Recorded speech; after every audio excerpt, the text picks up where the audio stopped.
What do you want? What do you want? It's not that simple. What do you want? God damn it. What do you want?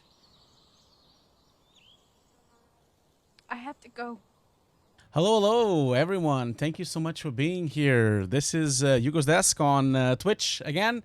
So thank you so much for joining me on Sunday. I know it's it's Sunday, but anyway, no one is home, no one is leaving anywhere, no one is doing anything anyway. Everyone is home, and I hope you're all safe today. Hope you're all finding with good health and good spirits as well. Today we have our second review of the week as well. I hope you all can hear me. Is this working? Is this working? Is it working? Maybe the chat can tell me if it's working or not.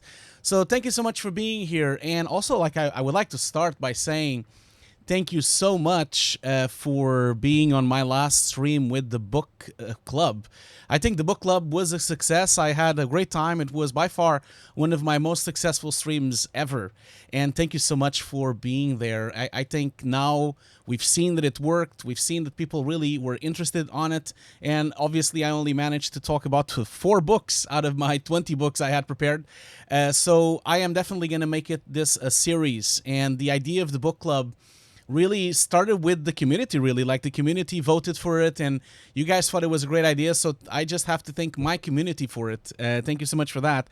I will make it a series. I will make also YouTube videos out of it as well, not as long, 3-hour video, but I will make a series. My plan is to perhaps do it every 2 weeks. So every 2 weeks, we do a book club, and it could be intermittent with the showreels. So let's say, for example, we have showreel reviews on Tuesdays and Sundays, and we have compositing on Thursdays. Maybe we can replace the Sunday with a book review every 2 weeks. I think that could be a good way. I don't really want to do more than 3 streams a week because it's already very hard for me to deal with my other work as well. So, and today is a very special stream as well. It's a very special stream because today, if we reach the mark of 75 people viewers, which you can kind of see on the corner here, on the bottom, it's just over here. If we can keep going with 75 people or more watching, I will be able to apply for a partnership today. Obviously, and this is all because of you, because of all of your amazing support lately. Obviously, it doesn't really mean that I will get the partnership, of course, because remember, I will have to, it takes them about a week or 2 to actually approve the partnership.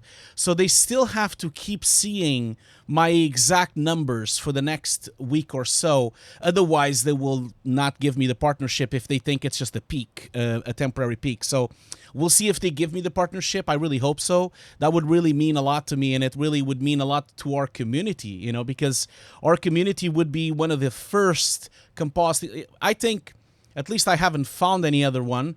I know that it would be the first compositing Twitch channel that would be a partner. And I think there's not a lot of partner Twitch streams that are actually about compositing or visual effects or advanced visual effects. Most of it's art and Photoshop and painting. So it would be nice to be the first visual effects driven channel on Twitch that would be partnered. I think that would be amazing if we could do that. That would be a great achievement for our community for sure. But yeah, thank you so much for that. Also, don't forget that we have our goal here. So we are 15 subscribers away from giving away a second copy of my basic Nuke course from Kickstarter. So we only need 15 subscribers. Don't forget that you can subscribe at any time, including you can subscribe when we are not online, okay? You can subscribe also when we are offline. And I will always read out all the new subscribers when we start the stream, as I always do. So you can always subscribe at any moment, you know. The other thing as well is, if you, as I've mentioned so many times, if you have an Amazon Prime, if you have an Amazon Prime account with Amazon Prime, it is completely for free for you to subscribe to my channel. And for those of you that subscribe to me on Amazon Prime, don't forget that you cannot let it stay as it is, because Amazon Prime subscriptions do not continue. They don't resubscribe. Okay, that means that you have to subscribe every month for them. They do not continue. They don't roll over to the next month. And we already start like in a good part here. Look at that. Jurgenat has already gifted 5 subs. Thank you so much, Jurgenat. I think that's the. I hope I'm pronouncing it correctly. Jorgenot. So Jorgenot is gifting 5 subs. Thank you so much for being here, and round of applause to Jorgenot as well as always. Thank you so much for that, Jorgenot.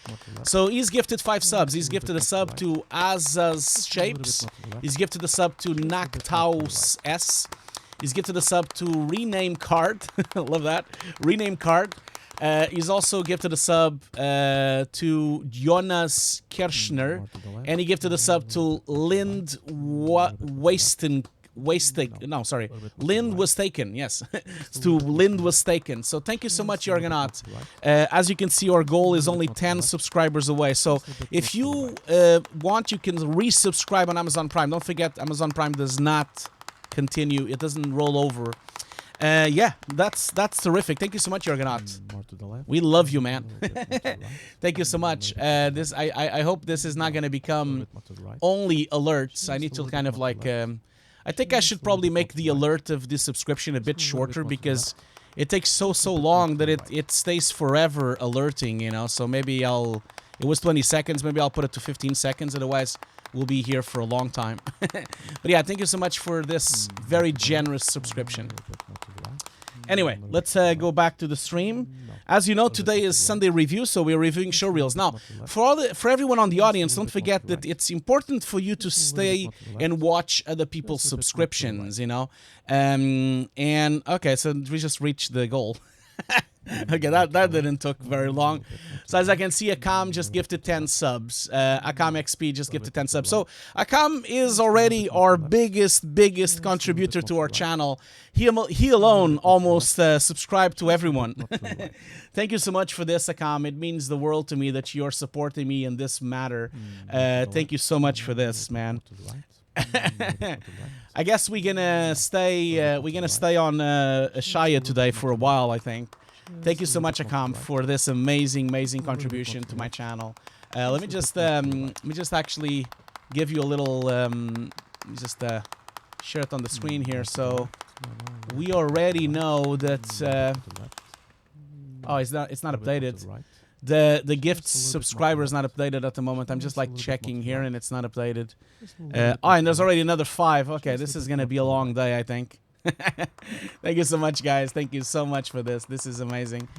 Okay, so I need to go in through this thing because this is pretty mental. Okay, so Akam, thank you so much for 10 subscribers. Thank you so much, Akam. So we already have a hype train on level 5. That's amazing. So Akam, thank you so much for the gifted to Blue Lobster Blue. Thank you so much for that. Akam also gifted to MR Pack Raft. He also gifted to Stella V14, and Akam XP also gifted to Olo Nurskan, and also gifted to Silva R6 as well. Also gifted to Joaquin Garcia 1975. Also gifted to Kalin as well. Also gifted to 3D Matter. Hi, 3D Matter. Hope you can we can do business. Don't forget about our business, 3D Matter, that we're trying to achieve with a copy of your old software.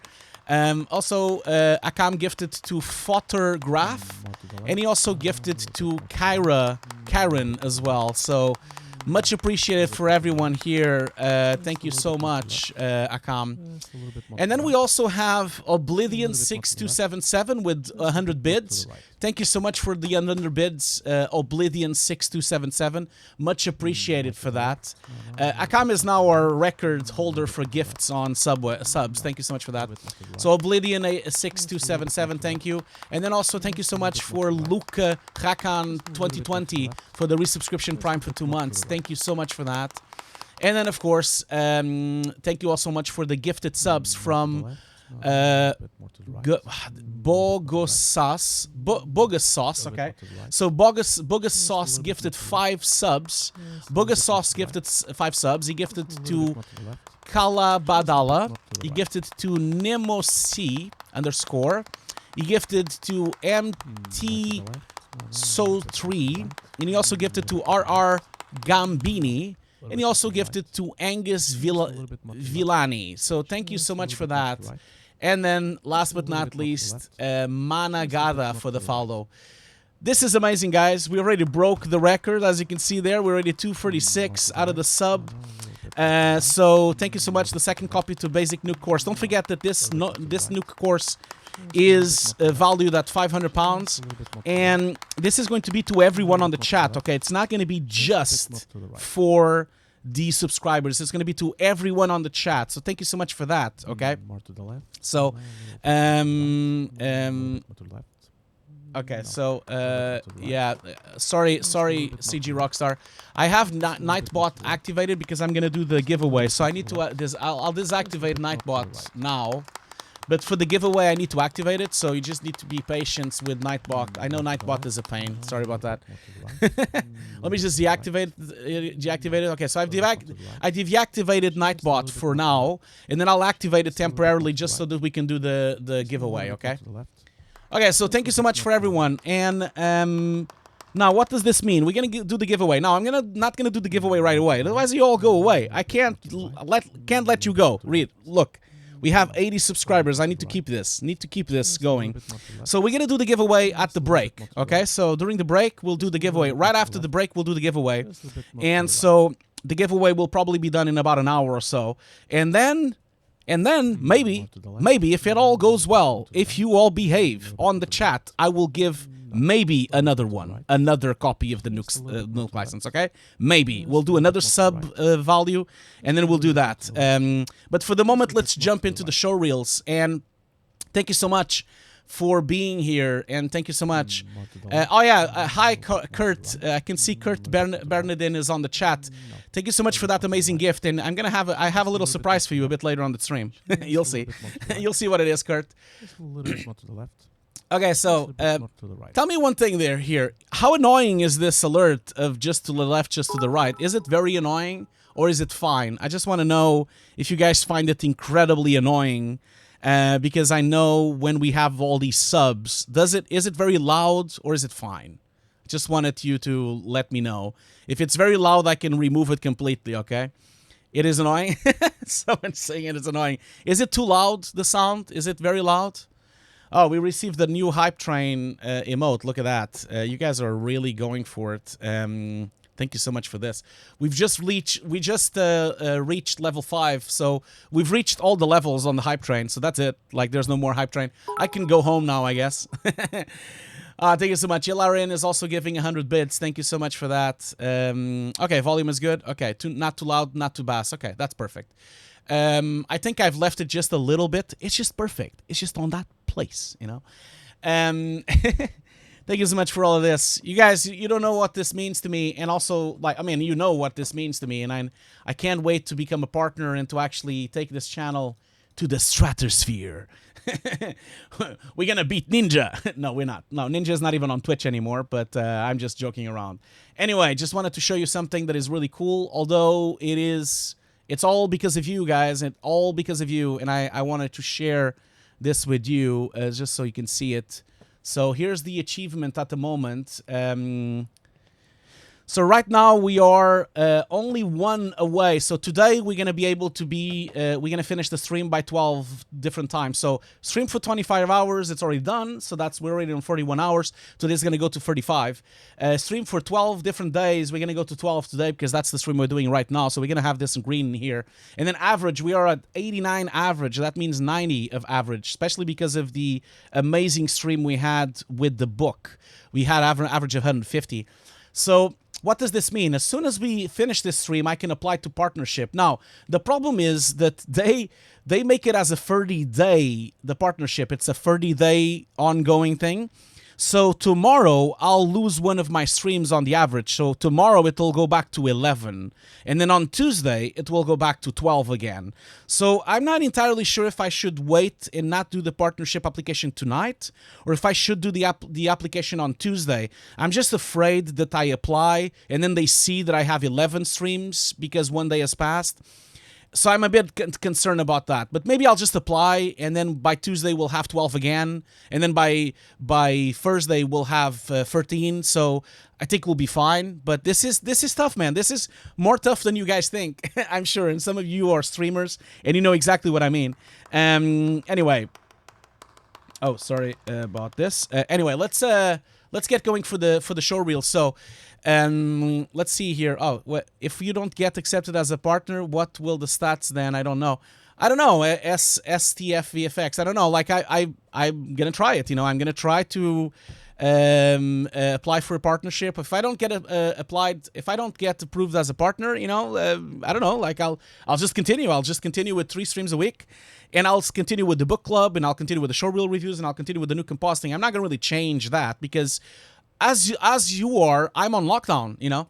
I'm basically on lockdown at the moment, and I am not working as well. Like, I can't go on set because I had a bunch of projects on set for Sony. Those are all canceled.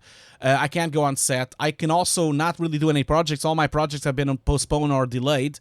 So at the moment, I'm only really focusing on Twitch, focusing on my Nuke course, and focusing on my YouTube videos. That's the only thing I have right now.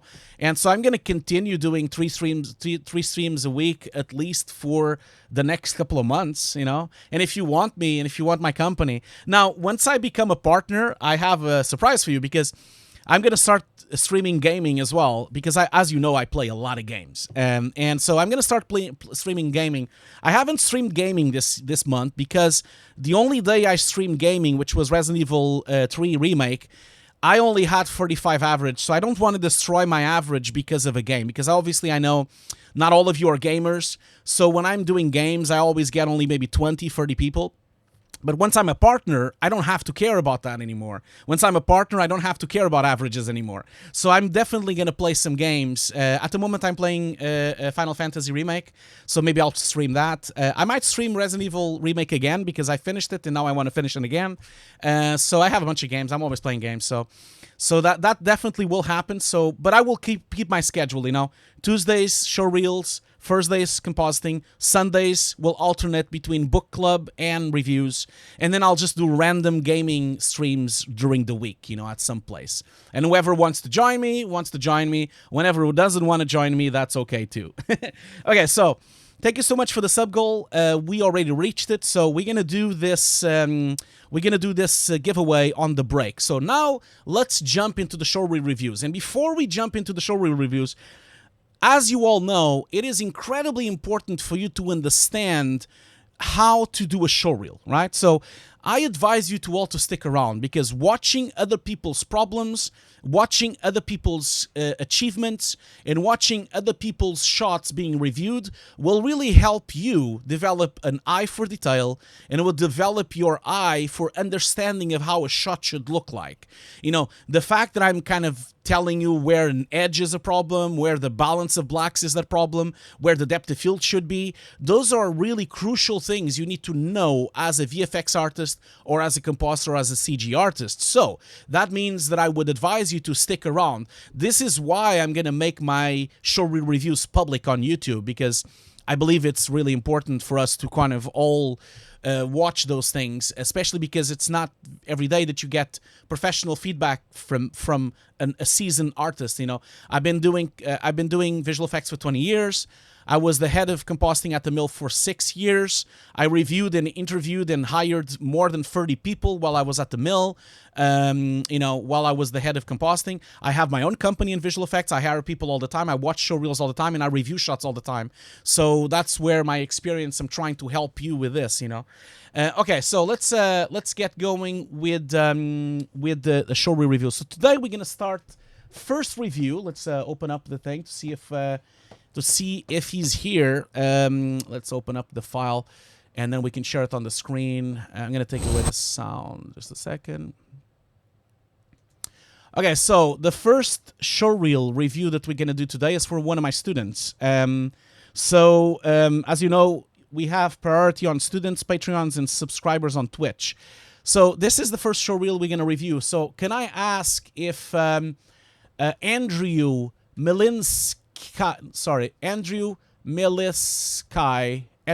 I think it's written like this. So can I ask if Andrew Militsky is here? Is he here on the chat? Is he here? If he's on the chat, I can review a showreel right now. If you're not on the chat, I can skip and go to the next one. Let me know, Andrew, if you're on the chat. If you're on the chat, we can go through it now. Layer contact will be the next one. Yes. Sorry. Oh, yeah, that's right. I did promise that layer contact was the first one.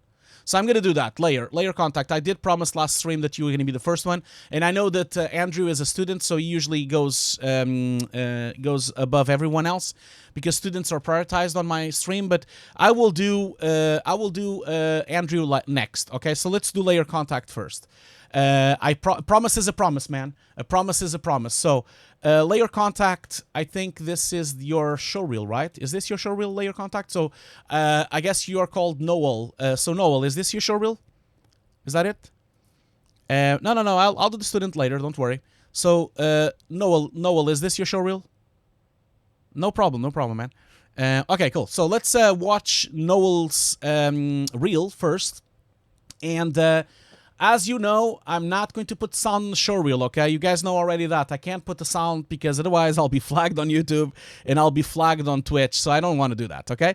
Andrew's not here yet. That's fine. If he arrives, we'll do him when he arrives, okay? So let's go to full screen and watch Noel's Junior Compositing Roto Prep Artist Showreel version 1. So let's watch it, and if you want to listen it with sound, Linea's already posted on the chat, okay? So thank you so much. Let's go for this. And for those of you coming in now to the stream, we are just without sound, but we are here. We're just without sound because I don't want to be flagged on YouTube or... oh, you're a student from Scape Studios. Look at that. I was a teacher at Scape Studios for many, many years. I was a teacher for at Scape Studios being the compositing teacher at the evening course for 5 years. So I have a big connection with Scape. I still go to Scape to teach quite often. I do a lot of, now of course I'm doing it online, but I do a lot of masterclasses for Scape Studios. Oh my God, that's a lot of shapes. That's good. That's really good. That's scary.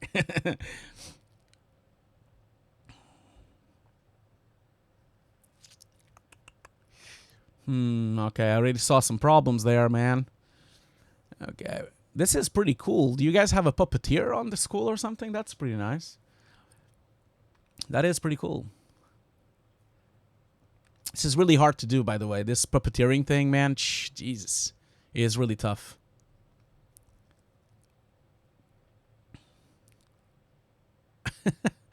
Oh, man, that is so cool. It's funny. This really reminds me of one of my projects, the BBC D-Love. This is also was done this way, the puppeteering of that project. This is really cool, man.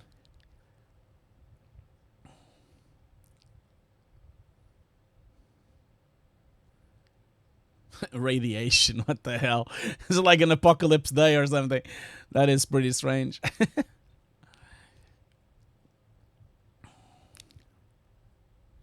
Your showreel is pretty long, man. Yeah, 2.5 minutes. This is too much. I tell you that already as feedback. Way too much time for a showreel. You want to make it shorter, you know? We don't have the time to watch very long showreels. That's, I would tell you already. Like, a lot of times, all the supervisors that I know, and also as myself as a supervisor, we, first of all, never watch the showreels with sound. We don't even put the sound on, just like now. And if it's like 2.5 minutes, 3 minutes, we usually skip it, unless it's an amazing shot at the beginning, because it's so long that, man, we don't have the time. So you want to kind of stick it to 2 minutes max, you know? And I think you can, because you've repeated the shots many times, and I don't think you need to repeat the shots so many times. Anyway, let's get going with the review. Thank you. So I'm going to promise I'm going to try to be faster, because I know you guys like are always desperate for me to do all the reviews, and I never do all the reviews I tell you that I do. So I am sorry about that.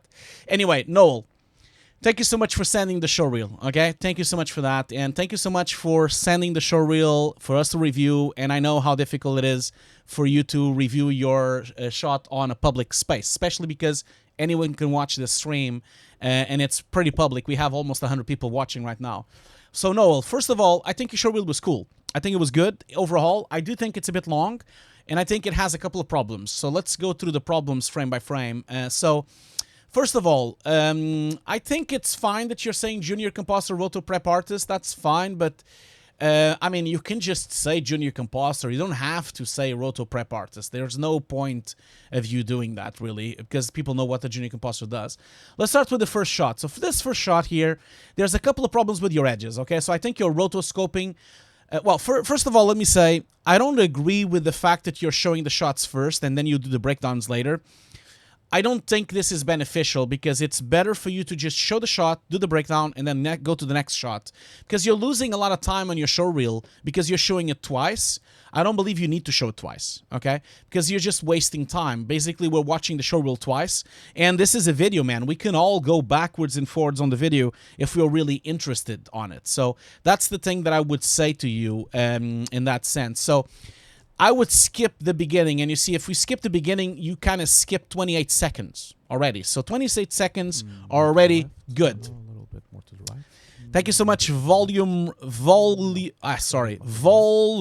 92. Thank you so much for the resubscription tier 1, 3 months in a row. Thank you so much for that. Much appreciated for your amazing support. Thank you so much for that.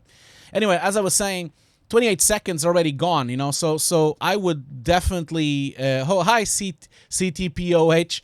By the way, I brought my competitor t-shirt today. I brought a NASA t-shirt instead of the Sputnik t-shirt. So I'm a big fan of NASA, and this t-shirt actually was bought at NASA when I was in LA. I went to the NASA center and I bought a t-shirt there. It was a really good exhibition that they have there with a space shuttle that you can actually watch. Anyway, so Noel, you can skip those 30 seconds for sure. Now, this thing, I would say that your rotoscoping is not good. And this is because you have a big problem here, you know, because you're comping this person into a bright background. And you can kind of see the problem here. You see, you have black edges all around him.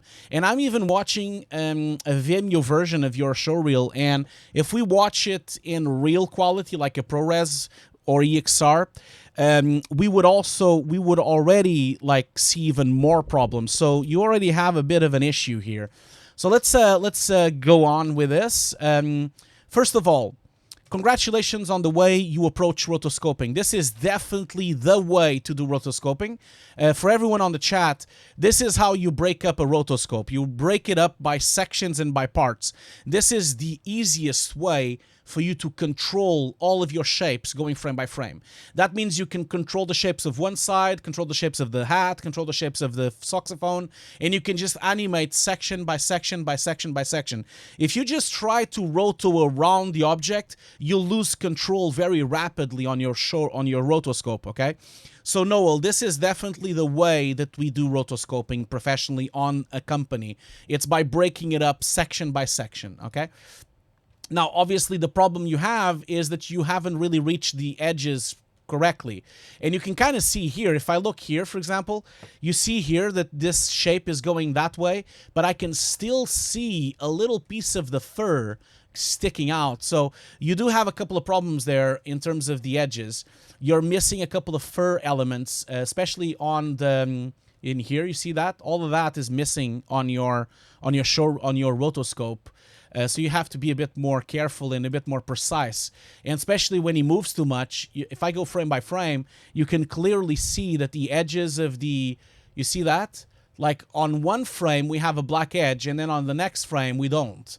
So your edges are wobbling. They are not consistent. You need to be careful with the wobbliness of your rotoscope, okay? So you need to kind of make better. You have to be better, man. You just have to be better. Anyway, going back into this, I like the way you're showcasing the shapes, and you're also showcasing the alpha channel with proper motion blur, which is really nice. But again, you're missing some elements from your roto to make it perfect. Now, as we go in through the alpha, even here, we can kind of see most of your issues already. We can kind of see that you have some black edges around this area here. You have also some black edges going around. We also have inconsistency on the shape in here, especially on these frames here. We can kind of see that it loses the connection and then it comes back, the shapes. And also you have a very nasty black edge on this side as well. This is only going to be fixed by you using an edge extend and maybe colorizing the edge. So there's two ways. You can either use the alpha channel, cut the edge, then use an edge extend with the pixels that are inside. So the extension would be just on the pixels inside, which are brighter, and not the pixels which are outside. The other way you can fix it, and then of course you could put a motion blur node on top of that edge extension. The other way you can also try to fix this is by color correcting it, by using an inverted light trap. So if you use the light trap as a mask, so that you know that you have an edge and then like a feathered mask inside, you can try to color correct this so that you can lift the blacks into a correct color. So that's the thing here.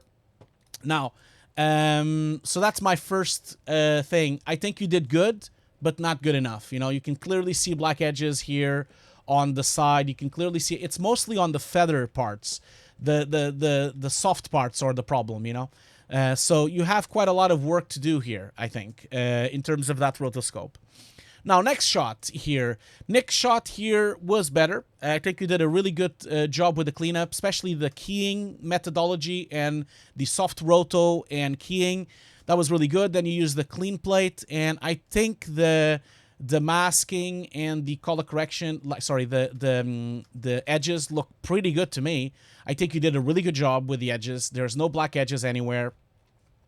I can kind of see that you've cleaned up everything very well. You've also cleaned up completely the wires of everything. I think you did a good job. You also cleaned up the reflections of the character. Let me just double check if you still have the reflections on the wood of the guy walking. I think you took that away, I hope. Yeah, you did.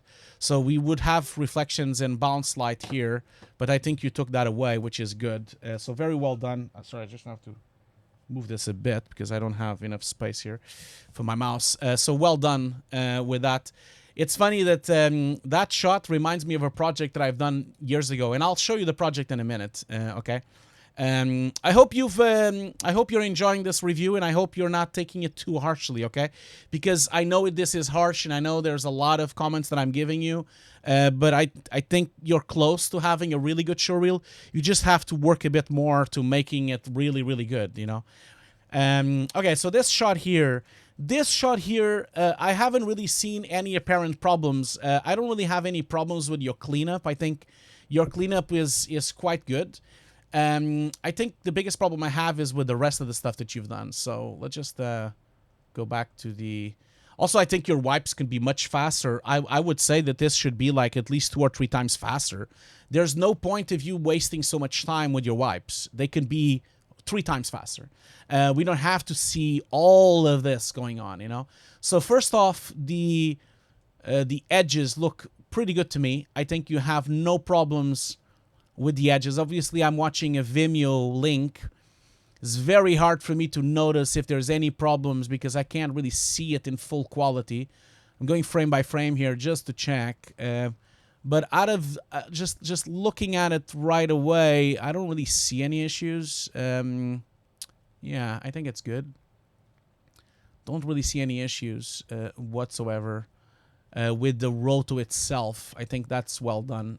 Now, I have issues with other things you have. So let's go back to the original shot. So the original shot obviously is just this with the character there. It was very good that you put black because that really helped with the rotoscoping, I'm sure. You could have put a black trousers as well. That would have helped as well. Black trousers on the person, I think that would have helped. Because especially in here so that you could see the edges there. I'm sure you were cursing for that. But it would have been so much easier if you just had black trousers. So, edge extend. Yeah, the edge extend helped. Okay, cool. I'm glad that you're enjoying the feedback. I'm not. Okay, so cool. Thanks so much, guys. We are already 100 people watching this, so I'm so happy for that. Now, the rest that I have a couple of comments to say is the rest of the compositing effort that you have. So first of all, this is the wall that you put in. You put the wall. Doesn't look like it looks like to me it's solid. But what I don't think it's solid at the moment is your integration with your objects, you know, the objects that you put in, especially the ones on the right side. I don't think they are very well integrated. I just think that you are a bit loose with the shadows and the depth of field of them, you know, and also the grading, especially because you have stuff like, if you look at this, like, look at the shadow and how the shadow connects with the real feet here. So you have like a contact shadow, which is really pronounced and it's really nice, and then it has like a soft shadow around. The same goes for the amplifier here. You have a bit of a soft shadow and then a dark shadow. Now, just look at your CG or matte painting. They don't match at all. Like first of all, your contact shadow is too blurred, and also the elements themselves are too blurred. If you look at this bag and also this barrel, they don't have the same depth of field as the as the rest, and that's really a problem because they should be matching, because this amplifier is on the same depth of these objects. So I think your shadows are a bit too harsh. They need to be a bit like the contact shadow needs to be stronger, more black, and then the overall shadow you're putting in needs to be softer. It needs to be actually less shadow, okay? That's the important thing for you to think about there. The depth of field is also not matching. Like, they're way too soft. They have too much blur. I think you need to put depth of field, and it cannot be so blurry.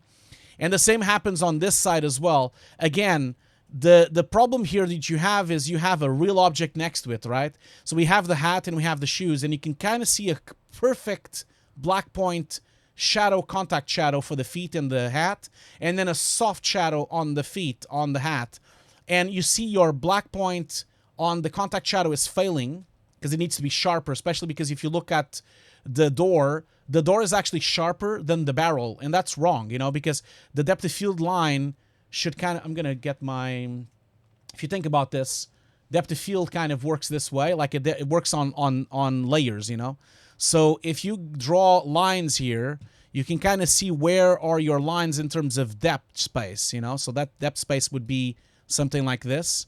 So if you look at depth space, this barrel, the depth space is on the same depth space as the amplifier, and it's close to the depth space of the end of the shoe, right?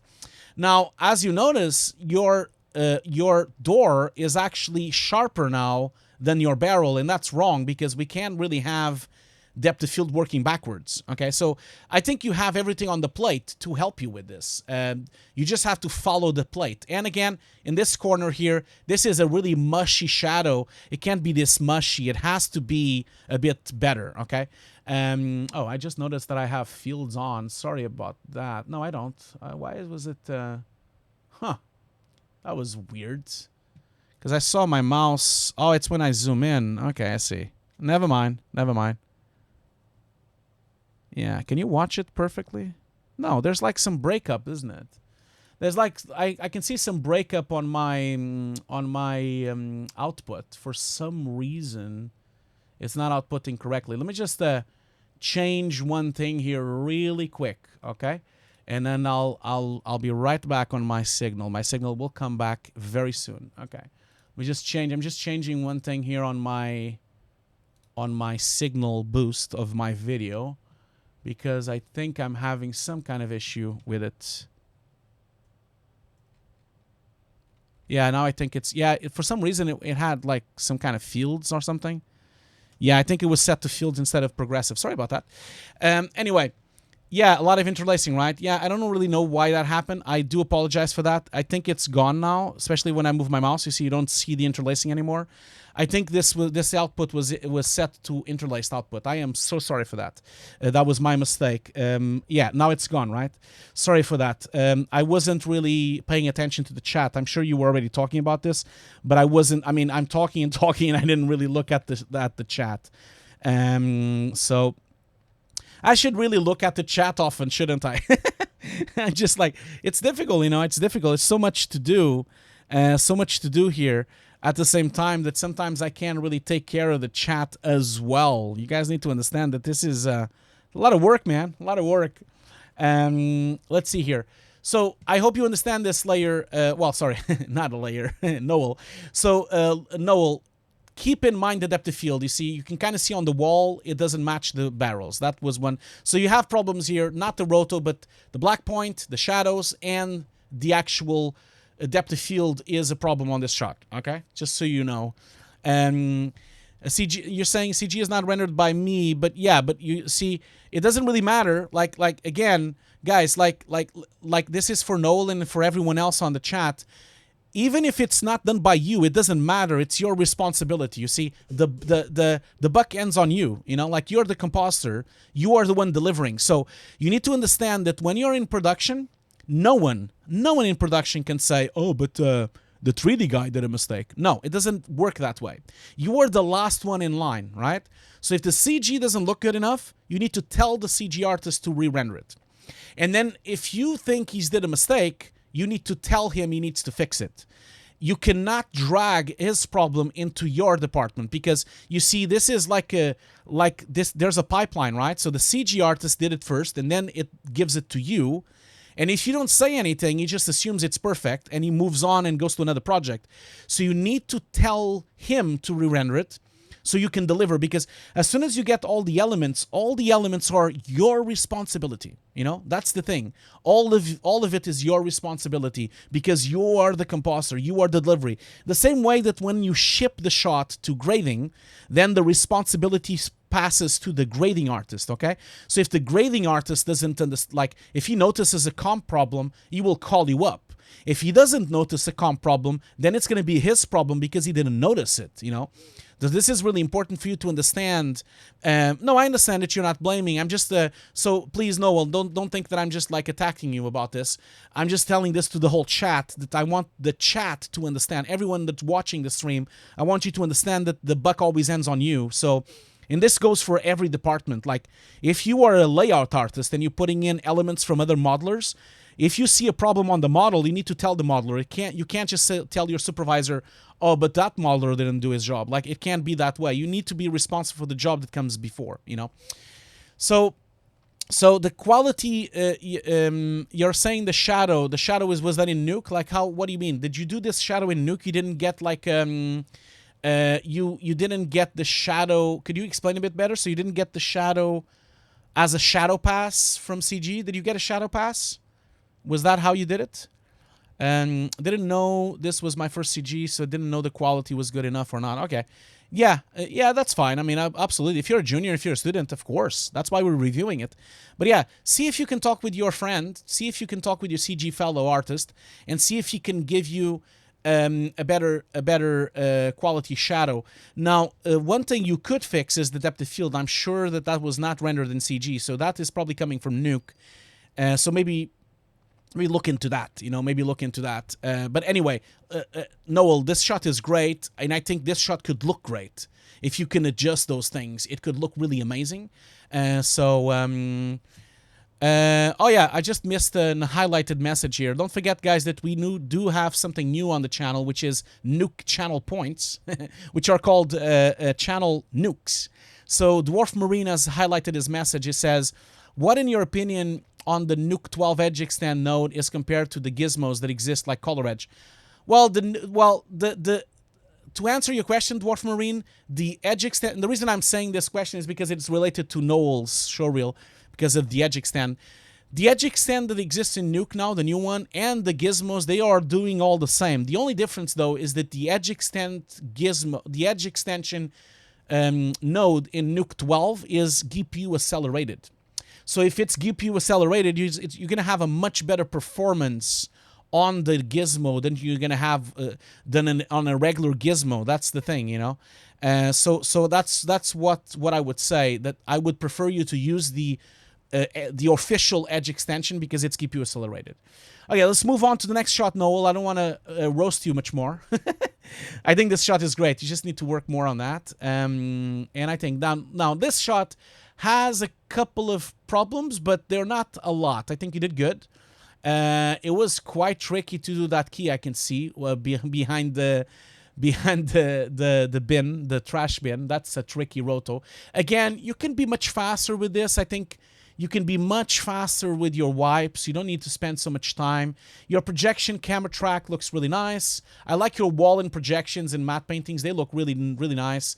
The integration, though, I think you're missing a mark here with the shadows. And also, I don't agree with all this dust that you have on top. The dust doesn't look really realistic because it doesn't look like a photoreal three-dimensional dust or smoke. I would advise you to try to get, since you're at Scape, maybe try to get a CG artist, a friend of yours, to do a proper atmospheric in Houdini so that you have a three-dimensional atmospherics, because at the moment it looks too much like a 2D effect and it's really fake, really looking fake. You know why it's fake? Because it doesn't have any depth. You see, this person here shouldn't be more affected than this person, because this person is more to the back. So if this person is behind, he should have more fog because this person is closer to camera. So the closer to camera you are, the less fog you have. That's how atmospherics work, you know. So an atmospheric, like if you look at, I can let me Google let me Google that for you.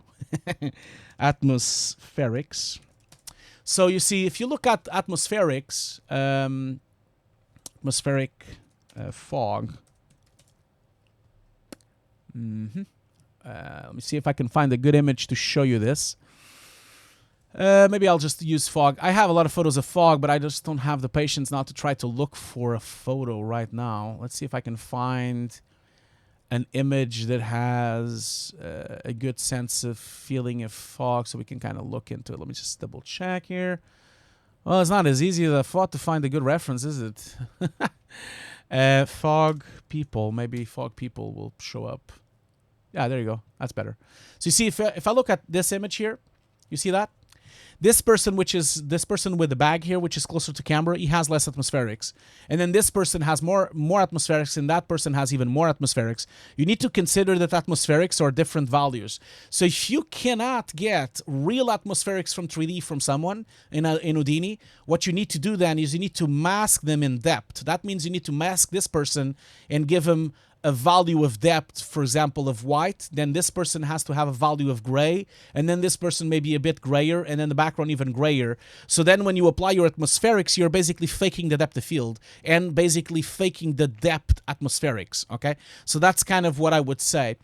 Then the other thing that I would say to you is your shadows are a bit missing here.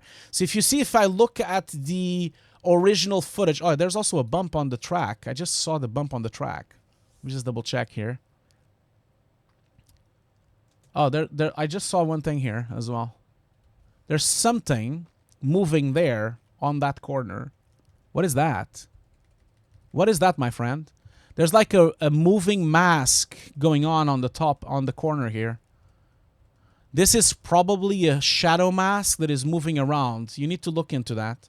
Just see if I can see it on the breakdown. Let's see, when do I see it? Oh, it's this thing. You see, your shadows are not matching the CG, you see? So this line here is staying in the comp, so you need to kind of fix that or mask it or blur it, because we still see it there, you see? We're still seeing it moving, and that's a problem. So you need to kind of like tweak that, you know?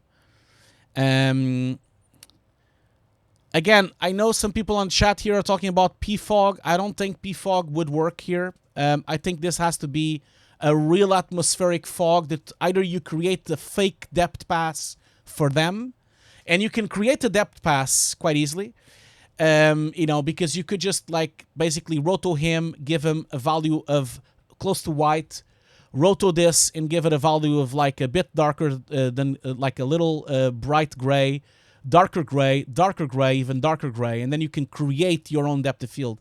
Now, I just saw that there's a bump on the track. We see it when it moves here. Let's just wait for it to show up. This breakdown, man, is so long. Come on. Okay, is it going to move anytime soon? There you go. Let's see here. Oh, so slow, these breakdowns. Come on. Yeah, there's a slight... Oh, you just showed me the beginning of the shot. Where's the beginning of the shot? Oh, the beginning is here. Okay. Yeah, there you go. So you see here, if you look at the floor, there's like a bump on your track. Look at this. This is one frame, the next frame. You see that? The floor is moving, my friend. That is not good. Do you see that? So, yeah, you need to fix that. The other thing as well that you have to fix is, I think, the shadow contact. So if you look at the, always look at the plate. The plate is king, okay? And if you look at this plate, you can clearly see that there is a nice contact shadow, a dark contact shadow and shadow inside here, really nice cross shadows with the feet. There's also cross shadow coming from here, two shadows on her. We have one shadow there, another shadow here, and then we have also shadows going inside here of the feet. you've taken all of this out, and that's not gonna work because you kind of removed the most. You see, you've taken too much of them, and then you never put them back. So there's a couple of ways of doing this. You see, your shadows are not matching your plate. We're missing this shadow here, we're missing that shadow.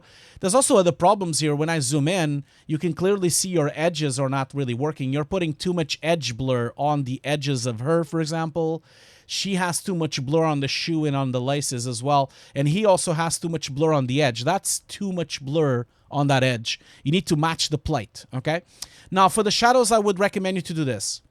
You need to go in here and do a reverse key, okay? So if you look at this plate here, what I would ask you to do is you pick up the rotoscope that you've done on them, and you need to do a perfect rotoscope, and you make that rotoscope complete green, okay? And then you keep the background, you keep the floor as it is, and you make them all green. Then what you can do is then you can use this as a mask, you know, and it could be a luminance mask to a color corrector. And that, if you contrast it a bit more, you can then use it as a mask to make a shadow on your CG. Now, if you don't follow what I'm saying, this is something I talk about on my Nuke course. But if you want, come back on Thursday.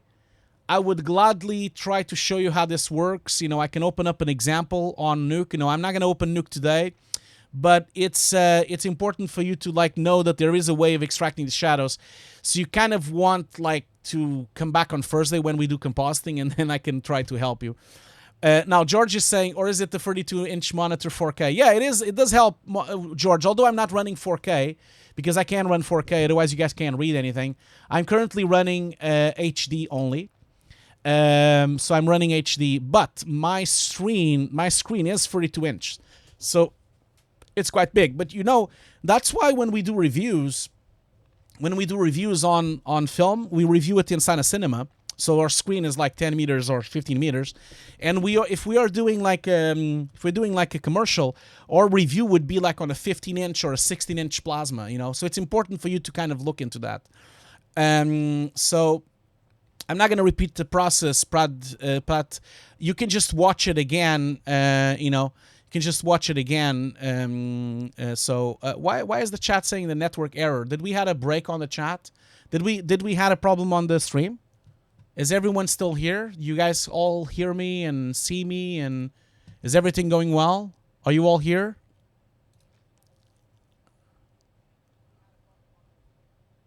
Do we have a problem on the stream? All good? Okay, fine. Okay, so So Noel, you have a lot to do. Okay, I understand this is a lot. I understand that it's a lot of work, but your showreel is great. And I think if you can tweak these things, your showreel is going to be amazing. That's what you want to do, okay? You want to tweak all these things. Now, also I would say that maybe you have new shots as well. I'm assuming you're a Escape Studio student, so you can probably put more shots into your showreel. But remember, Noel, to make the showreel shorter, make the wipes faster, and fix all these shadows on all these edges. So just to give a recap to Noel, you have to fix these black edges on this rotoscope. Everything else is fine, but make faster, please make faster wipes. You then, this shot has no problems, it's perfect. You then have to fix all the black point and shadow and depth of field on all the barrels and the trash bins as well. And you have to fix this nasty little thing on the mask there. Then you need to fix here the fog or remove the fog by making a fake depth pass or getting some help from an Houdini artist to do atmospherics. It's very important for you to work as a group, you know. So if you want to do atmospherics, you should do it as we do it in production. When we are in production, we go to Houdini to make atmospherics. We don't do them in 2D, okay? Just so that you know. So you can ask a friend, and then he can have a shot for his showreel, and you can have a shot for the showreel. Then I would say also, and of course the shadows is a problem. You need to integrate them better, and the depth of field. So I think everything else is fine. You just have to make it faster as well. And another thing that I would say for your phone number, do not forget to put the country code. Is this your country code? Because usually it says plus. Is that 07 the country code? Or is it 07 starts with your phone number? Do not forget to tell people this is a country code so that you need to put the plus here. Otherwise, people might not be able to call you, if you're not in Britain or if you're not somewhere else. Anyway, Noel, thank you so much for sending your showreel. Much appreciated. And don't be shy. It's +4. Yeah, you need to put the +44 there then, because you might be approached by someone else outside Britain, okay? You need to make sure. Now, Noel, don't forget that if you want, you can always come back and we can always review your showreel again, okay? That's the thing. Like, if you really want to, I'm hoping that you allow me to do it on. Oh yeah, you did on YouTube. So no, you didn't. Where are you? Where is Nolan? I don't see it on the list anymore. Have you guys took him out from the list? Where is he?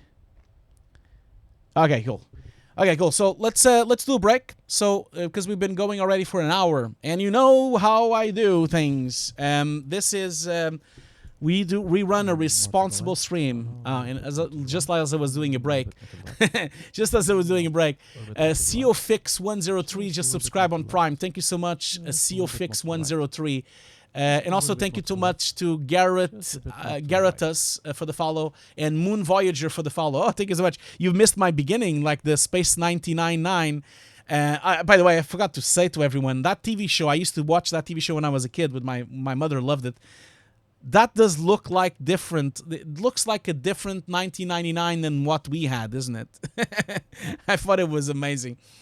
Anyway, thank you so much, Moon Voyager, for the follow, and thank you so much for Glow Shantar for the follow as well. So we'll be right back. Don't forget to stretch your legs. Don't forget to drink some water, okay?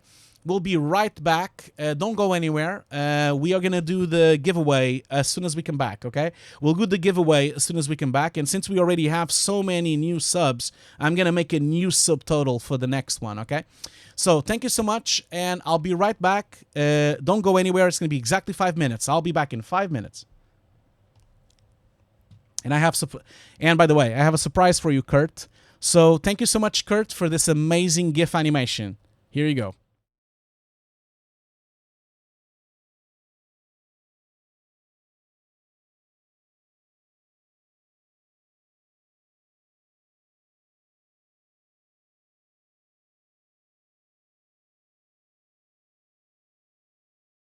Okay, I am back. Thank you so much for being here, and thank you so much, Kurt, for that amazing GIF. Kurt, thank you so much for this GIF. I can't wait to do more. I hope more people now start doing them. That was amazing. Thank you so much. I was so happy when Kurt gave me that GIF last week. I was so happy. Okay, so I got a message from... Okay, so CG Rockstar saying, please... see my last Discord. Notification didn't come. Okay. Yeah, that's right. So Akam converted his Twitch stream to a tier 1. That notification didn't come. I don't know why, but thank you so much, Akam, for subscribing to my channel again. Thank you so much for that, Akam. Akam, you are the man. You are my biggest subscriber. You are my biggest gifter. Akam is the man. Let's all say Akam XP is the man. Thank you so much for all of this, man. You are the one. You are the one. Now, we are going to go through the giveaway now, but first I just want to do some shameless promotion, okay? Since I have you all here, do not forget next week on the 7th. This is on Thursday, 7th of May, okay? 7th of May, 6 o'clock UK time. This is for just for 1 hour. And the reason why I'm really forcing you this, not forcing you, but not really forcing, please don't think it's forced. But if you are working from home at the moment, if you want help on how to work from home, please come to my webinar. It has a Q&A, it has a bunch of things. I'm going to be talking to everyone here how to develop a studio at home. And it doesn't need to be a studio like this, okay? It's important for you to understand that I'm going to be talking about multiple levels. I'm going to be talking about how to make a studio on a very low budget, how to make a studio on a middle budget, and make a studio on a high budget, okay? It's really important for you to understand that. Now, it's important for you to support my webinar because this is from BenQ itself. It's not on Twitch. They have their own platform. And if they see that we have a lot of people watching and if a lot of people are live, then there's a lot of engagement on their webinar. And the more engagement we create on the webinar, the more BenQ can support my channel. And I have a surprise for all of you. if I can get some support from the channel, you know, if I can get some support from BenQ has promised that if we can get a lot of support, they promise that I can give away a monitor from BenQ. Okay, that means that we will have a monitor that we'll do a giveaway for. So please try to come to my webinar and watch it, you know, live, so that you can develop some kind of rapport on the webinar. Now, when you come to the webinar, you already get a 20% off on the monitors. Okay, so just by coming to the webinar, you get 20% off. And if you want to sign up to the webinar, I'm going to put the description, I'm going to put the link on the chat, okay? So that's the webinar, and you already get like 20% off on a monitor. But don't forget, if we can create some engagement on their webinar, if we show up with a lot of numbers, then they will support my channel more, and then they will give me some monitors for me to give away to you, okay? That's the thing. Please support me on this webinar. And of course, you're going to learn a lot. You know, I'm going to talk a lot about what kind of monitors you should use, what kind of computers you should have, what kind of formats you should use, what kind of pipelines you should use, how do you work, you know, remotely. So please do that. Please support my channel. There's a Facebook event as well. It's already an event. We already have 97 people saying they're going, and there's 1,000 people interested. Now we need to convert these 1,000 people to going. That's what I want. I want to have thousands of people on this webinar. That's what I want. Anyway, time for my Pepsi. So here's my Pepsi of today. There you go. As you all know, my Pepsi Maximum Taste. I'm going to open it so you can hear it. Look at that. How satisfying is that? I should do those YouTube channels where they just like, can you hear the sound? Can you hear the sound?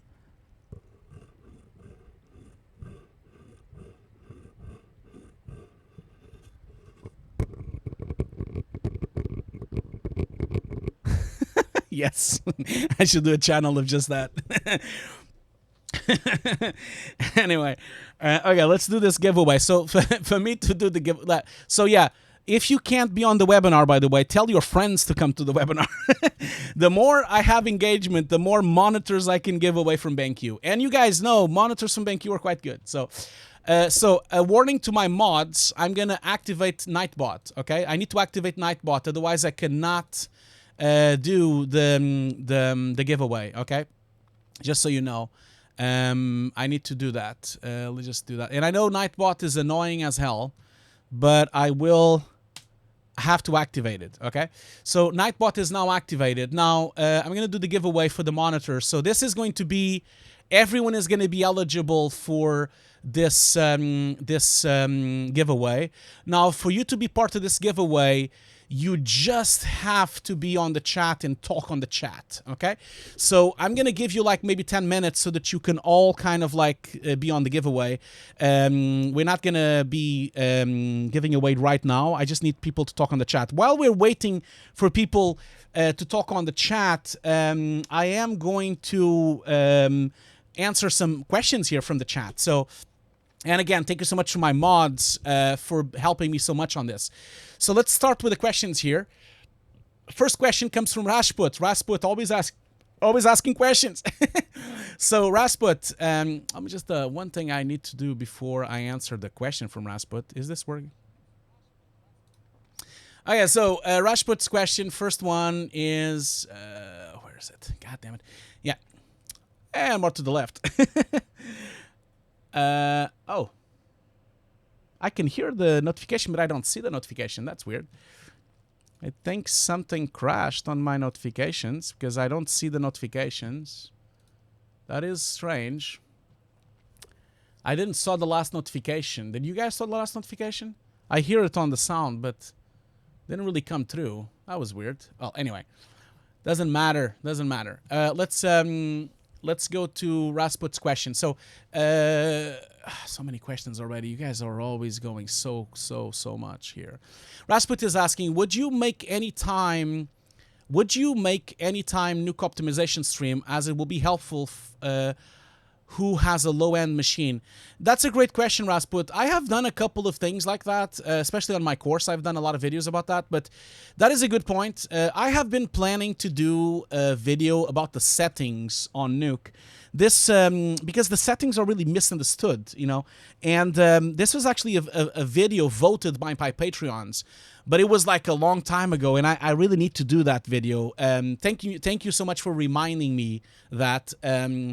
I will do a video about settings and optimization of Nuke as soon as I can. Right now, I'm still kind of like developing this video about the remote workflows. So I'm a bit overwhelmed with that, but I will do it as soon as I can. Rasput is also asking, did you work on a project from NASA as well? No, I have not. I've never worked with NASA. I wish I could. You know, I wish I would have worked with NASA. But I'm afraid not, man. Raw Arkino asks, I don't mind if you add more paid Nuke course stuff with a Discord for Kickstarter supporters for like actual breakdowns of the entire projects, like YouTube stuff, but more detail. So let me see if I answer your question, understand your question. I don't mind if you add more paid Nuke course stuff for like actual breakdowns of entire projects. Yeah, so Raw Arkino, I know what you mean. You're probably talking more about like these videos that I made for Homefront, which was a disconstruction of the entire project. I think that's what you mean, right? If that's the case, like I am planning to make one on Vermintide as well, and one on Heroes Arena. So I will try to do it, but again, I'm only one guy, man. I'm only one guy, and I can't do everything. I try. So let's maybe, I think the chat is going too fast, and I think it's crashing. It's crashing the chat. Let's just do this giveaway because otherwise it's gonna crash the chat. So okay, so we have 65 people eligible for the giveaway. Okay, so I'm gonna give the giveaway now. We have 65 people eligible. I thought it would have been more people, but I guess only 65 people are actually on the chat right now. So okay, 70, 80. Okay, so there's 80. Okay, so I'm gonna give the giveaway now. Okay, I'm gonna be giving the giveaway now. So let's see here. We have 80 people activated, 90 people. Yeah, cool. So I think it's time to give away. So I'm gonna do the giveaway of the Nuke course in 5. Okay, so this is on 5. Oh, by the way, one disclaimer: if you are already my student on the course, you will not get the course again. Obviously, then you can either get a T-shirt from Hugo's Desk or a mug from Hugo's Desk. But if you are already if you're already a student, unfortunately, I will have to roll it again, okay? So let's roll this, like, on 5, okay? So 5, 4, 3, 2, 1, and we're rolling. Okay, so Necronis has won the actual course. So Necronis. So who's Necronis? Is Necronis my student? Are you my student? I've never heard of this name. Not sure if he's my student. Are you my student? Let me just see if I can find you here. If I can find you on the chat. So, I'm not a student. Okay. So Nekaras, are you interested on getting a Nuke course? Are you interested? Or do you want to skip it and give it to someone else? So tell me, are you interested on getting the course, or are you actually want to give it away to someone else? Tell me. Do you actually want the Nuke course? You need to tell me on the chat.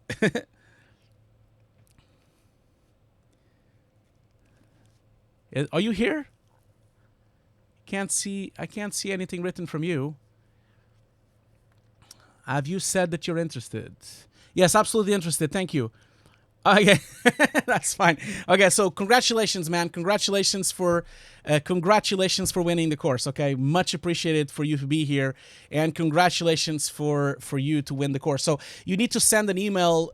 Send your email to either one of my mods or to me. Just go to my Discord channel and send me an email. Okay, just send me an email on the Discord channel. Now, on the other news, like we already are on 248, so I'm gonna now do a new sub goal, okay? I'm gonna do a new sub goal. It doesn't need to be ending today, but we'll see if we can reach it, so that we can do another giveaway. And don't forget, I already told this to the chat a couple of days ago, but at some point next week, we are going to be giving, courtesy of the Foundry, either next week or the week after. I'm still deciding. But courtesy from the Foundry, we are going to be giving away a Nuke X license. Okay? Just so you know, we're going to be giving away a Nuke X license for free to the chat. And this is something that will happen soon. Okay? So now people are saying 256, okay, 256, okay, I think it needs to be more than 256, man, come on, we need to go a bit more, we need to get bolder, let's go to 300, let's try to get to 300, is 300 too much? Poll, okay, I'll do a poll, okay, let's do a poll, you guys love some interaction, so let's just do a poll, okay, so I'm gonna do a poll,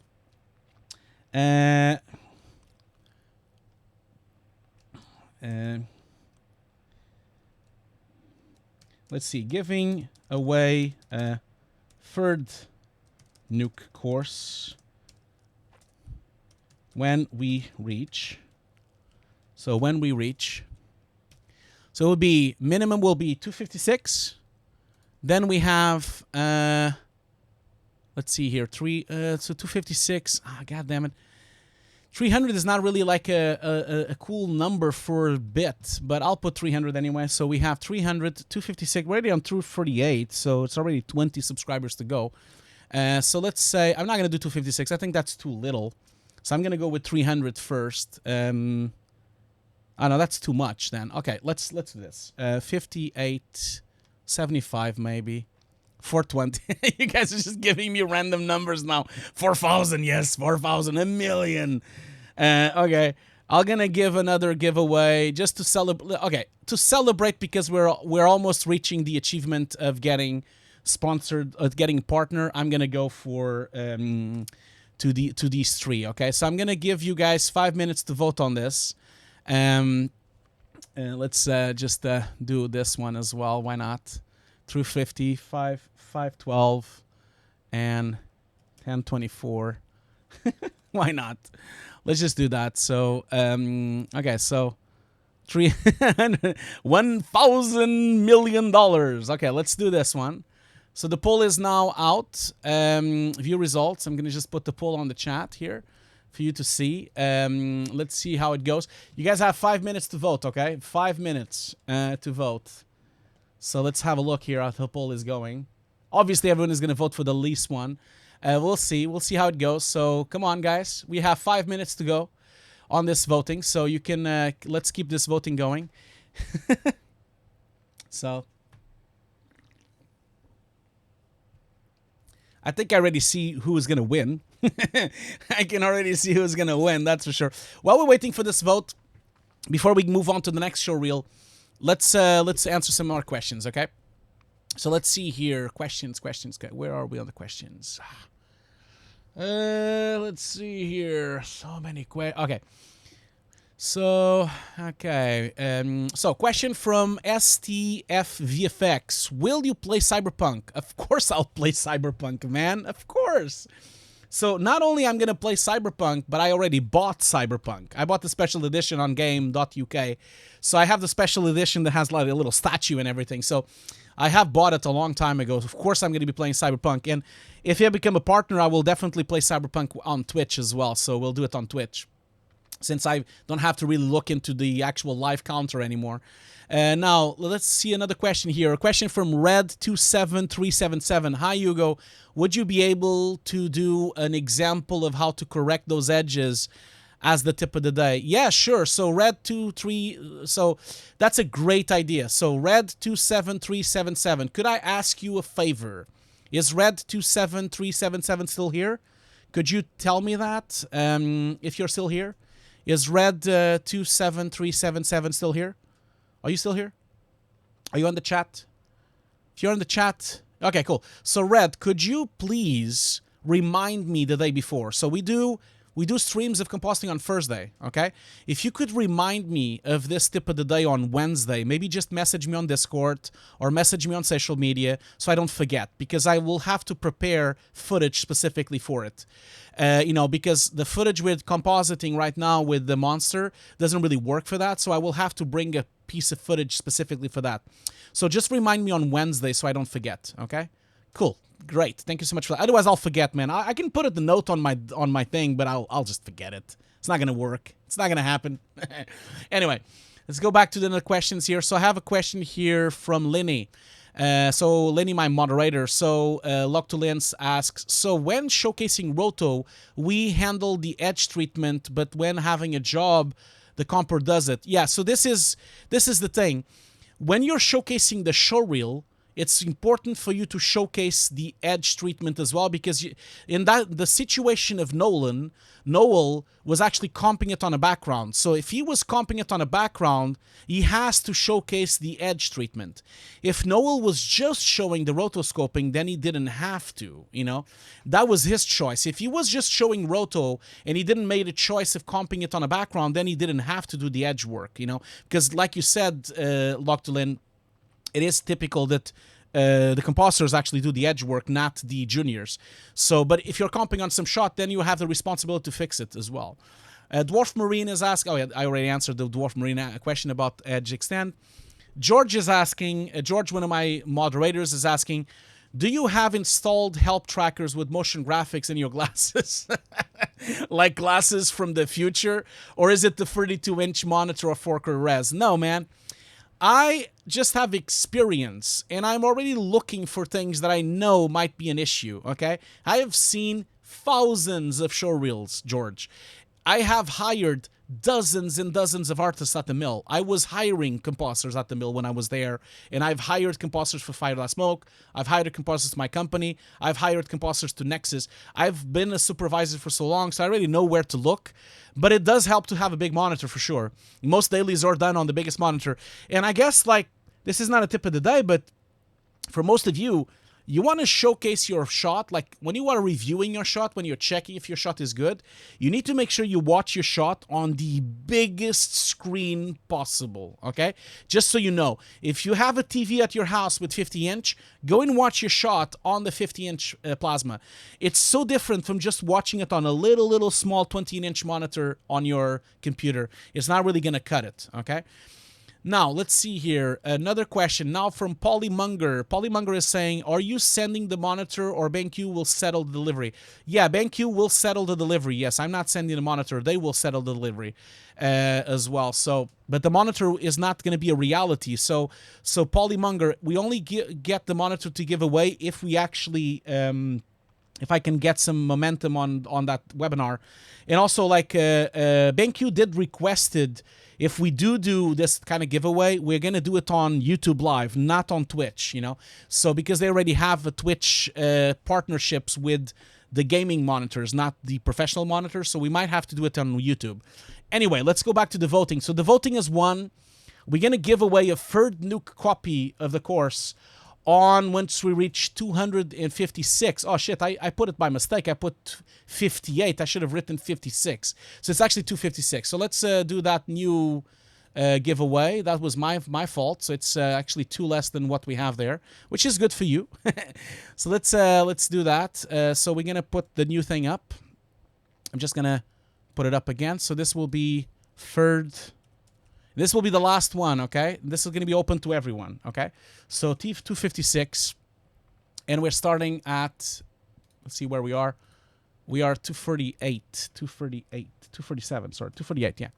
We're at 248, so this is going to be the whole week, so I'm going to be putting it 10 to 10 to 20. Okay, so this will be a subscriber goal. Okay, cool. Okay, cool. So I'm going to start that goal. So now we have 256, so we are 238. So once we reach 256, we will give a third course. And this is basically to commemorate the fact that we are probably going to be partnered today. I hope, at least if I update this thing. Let's have a look here. You see, I already have all of it green. So I already have 32 hours, which is going to become 35 today. I already have 12, and I already have 89. Of course, until I finish my stream, I can't apply. I have to finish the 12 stream, so I need to do that.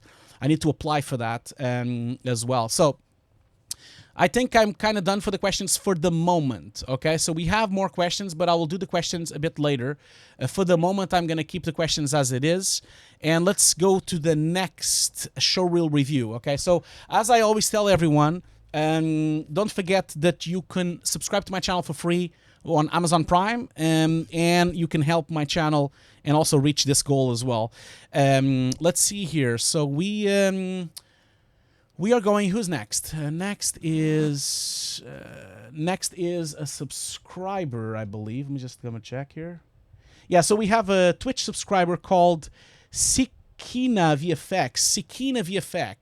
So I want to ask if Luciano Cequinel is on the chat. Is he on the chat? So Luciano, are you on the chat? Are you here? If you're in the chat, we'll do your showreel next. Are you on the chat? Are you on the chat? Tell me. You're here? Okay. Rasput is asking me, what's your view on Victor Sperry's setup? Well, my view is that Victor has a lot more space than me, so he has a cinema. If I could, I would make a cinema for sure. If I had a spare room, I would make a cinema. But I live in London, so I pretty much have the same equipment as Victor, pretty much. We share most of the same equipment. The only difference is that he uses Enzo monitors and I use BenQ monitors. But I also have a projector, a 4K HDR projector. I also have like most of the vector scopes and most of the things in a Awaken tablet like he has. It's just that I don't have space because I live in London. As you all know, living in London is horrible. It's so tiny. But yeah. Okay, so let's start with the showreel. So first of all, Luciano, thank you so much for sharing the showreel. Thank you so much for sharing the showreel and having it on the public forum here. We're going to first watch your showreel, okay? We're going to watch your showreel with no sound because I don't want to be flagged on YouTube or on Twitch. So let's watch your showreel. And the chat room, like the moderators, will give away the link for Luciano's showreel if you want to watch it with sound, okay? So I'll be back. I'm going to just put it in full screen. Let's watch his showreel first. So Luciano, is your showreel?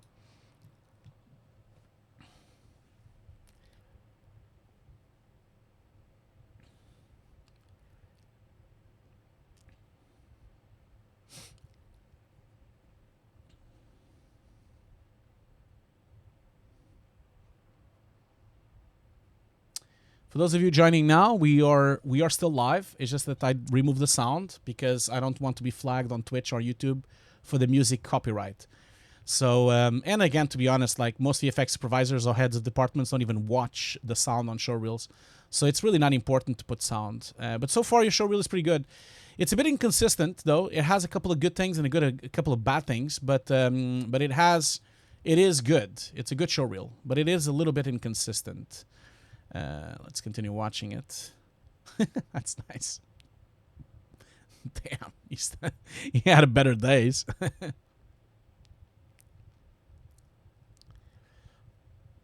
Okay, Luciano, thank you so much for sharing that. Okay, so let's back up and let's go through this thing by shot. So thank you so much for sharing this showreel. And let's get going. Oh, look at that. I just got the little notification that I have a partner to pat is complete. God, sorry, Luciano. I have to check this.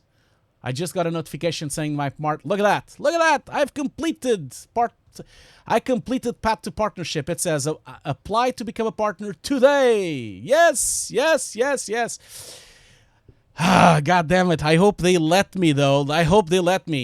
Like it says here, we usually follow up in 7 days. So here's the thing. Like I said, tomorrow I will lose my 12th stream. I'll lose my 12th stream. So I hope that they will keep allowing me. So I'm going to click this button of apply as soon as I finish. I can't do it live, guys, because I have to write stuff. So I can't really do it live. Sorry about that. But yeah, thank you so much for... It's all because of you. It's all because of you, guys. You guys made this happen, okay? You made it happen. Click apply now. I don't know if I can click apply now Because if I don't want to do this, I want to do this properly, okay? I'm not going to click apply now because I might need to put my details. I might need to put my address. I might need to put a bunch of things. I'm not sure I'm going to do that now, okay? Like, I really want to make sure I do this properly, okay? So I don't want to fuck this up. I'm just so happy that this happened. Oh, I need to disable Nightbot, don't I? Nightbot is driving everyone crazy. Sorry about that, guys. I'll just remove Nightbot from the chat because he's just killing everyone here. So I've removed Nightbot from the chat. Sorry about that. But yeah, I don't want to fuck this up, so I'm not gonna do it right now. Okay, I'm gonna do it on the silence of not looking at the stream right now. I don't want to do it live on the chat. Okay, but I'm so excited. I'm so excited. You guys are really because why I did this. You know, thank you so much for this. It's because of you, man. It's because of you. Oh, you think click apply now and fill the form? No, man. What if it's like temporary? I'm just scared of this. I'm scared of this. Like, what do I do? Does anyone on the chat know if I click apply, does it go somewhere else? Does it do that? Or do I just click apply? How does it work? Does anyone know? Anyone know? Is anyone here already a partner from Twitch? Do it after? Yeah, I should do it after, right? What if it's time sensitive? Yeah, I'm not gonna fuck this up. No, man, I'm not gonna do that. I'm gonna do this behind the doors, man. I'm sorry. I am so sorry. You got the key. Just click. People are just like, let's just click it. Let's just click it. Oh, thank you so much. You guys mean the world to me. Thank you so much for this. I'm so happy now. I am so happy. I can't wait to be a partner. Although it's so funny because being a partner means nothing really. Because it doesn't give me any more money, okay? It doesn't at all. Like, you don't get any more money. But there is one thing that we'll get if we are partner. I don't know if you know, but if we become partners, we get a lot more emotes, okay? So that's, I think that's the best part of being a partner. So you see, if I go to my stream here, I'm just going to show you real quick here. If we go to the stream here, I'm just going to pause it. You see, currently we have some new ones as well. So you see, currently I have also my new ones there as well here. So currently we have 5 emotes for the subscription tier 1. We have the Van Damme emote for the subscription 2, which is new. I've just put that in. And then we have the splits for subscription tier 3. Now, if I become a partner, the biggest cool thing is that I can have 50 emotes. 50! I can put 50 emotes.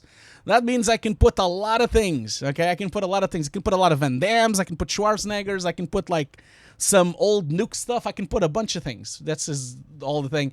I am going to put the Van Dammes on the tier 1. Don't worry. I'll move them into tier 1.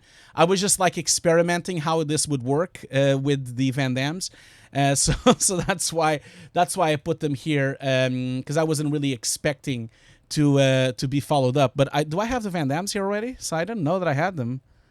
They don't show up here, though. That's weird. They don't show up on my stream. That is bizarre. Oh, anyway. I'm sure they're here somewhere. Shuffle. Yeah, the shuffle node emotes. Yes, of course. I can put 50. I will make a Pepsi one as well. Don't worry. Maybe we'll do some. Maybe we'll do some pools about emotes. I think that would be good. Anyway, sorry about this. Sorry, I got carried away. We were watching the showreel from Luciano. Luciano, I do apologize for this kind of thing going off-road here. I am so sorry. So is Luciano still here? Oh, Peter already has a Pepsi emote. Look at that. That's awesome, Peter. So is Luciano still here? Sorry about that, Luciano. Also, I would like to thank Slash991 for subscribing to Prime. Thank you so much, Slash. As you can see, our sub is already 249 out of 256 to reach the 3rd copy of the Nuke course. So is Luciano still here?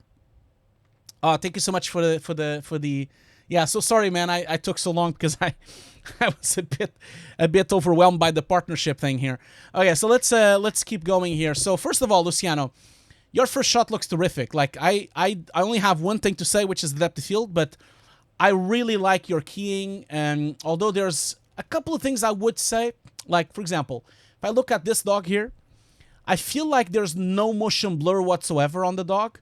It looks very much like a GIF, and that is a bit strange to me. I feel like it should have a bit more motion blur to the dog, and also this one as well here. as well that's barking. And you have a slight white edge on this dog. A little, very, very subtle white edge there. A very subtle white edge around the dog. Very, very subtle, okay? I hardly notice it. So, but it would be nice if you could fix it, because it's just a little thing that you have there. It would have been nice if it was fixed, you know? And I think the motion blur would really help, especially things like this, you see? So as he's jumping here, you see, he should have motion blur. And you know why it looks so strange? Because if I look at the original plate, you know, let me just go back. Where's my controller for the QuickTime? Oh, that's weird. Oh, yeah, there we go. So if I go back into the original, so that's the key, and that's the original plate. Okay. So you see, if I look at the original plate you have here, so if I look at this person on the back there, you see the amount of motion blur we have on that dog. You see we have a huge amount of motion blur going on the dog from the actual plate.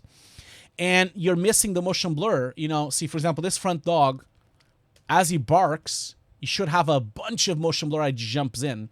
So you can add some fake motion blur by using the 2D motion blur node in Nuke.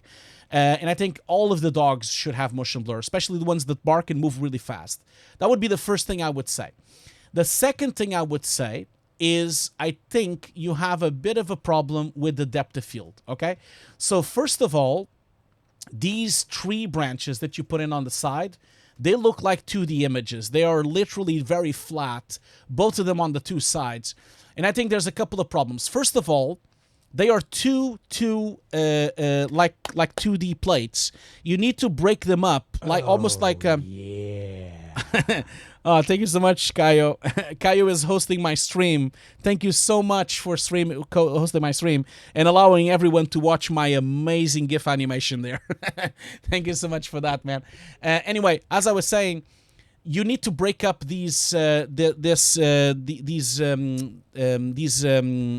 foreground element, because almost like a sprite, you should have different layers so you can have depth inside. And the other thing you also need to do is you need to match the bouquet. Look at here. You see the bouquet, the shape bouquet is like an oval, slightly oval shape on the bouquet depth of field, and you have no bouquet on these foreground elements. So these foreground elements are so close to camera that they would also produce bouquet. And as I always tell everyone on these chats, as I always tell you guys on these reviews on Twitch, you need to look at the plate as the master, okay? The plate will tell you everything you need. That means that if the plate has these bouquets, you should have bouquets on everything else. And you're missing bouquet at the moment on the flower pot on the front there.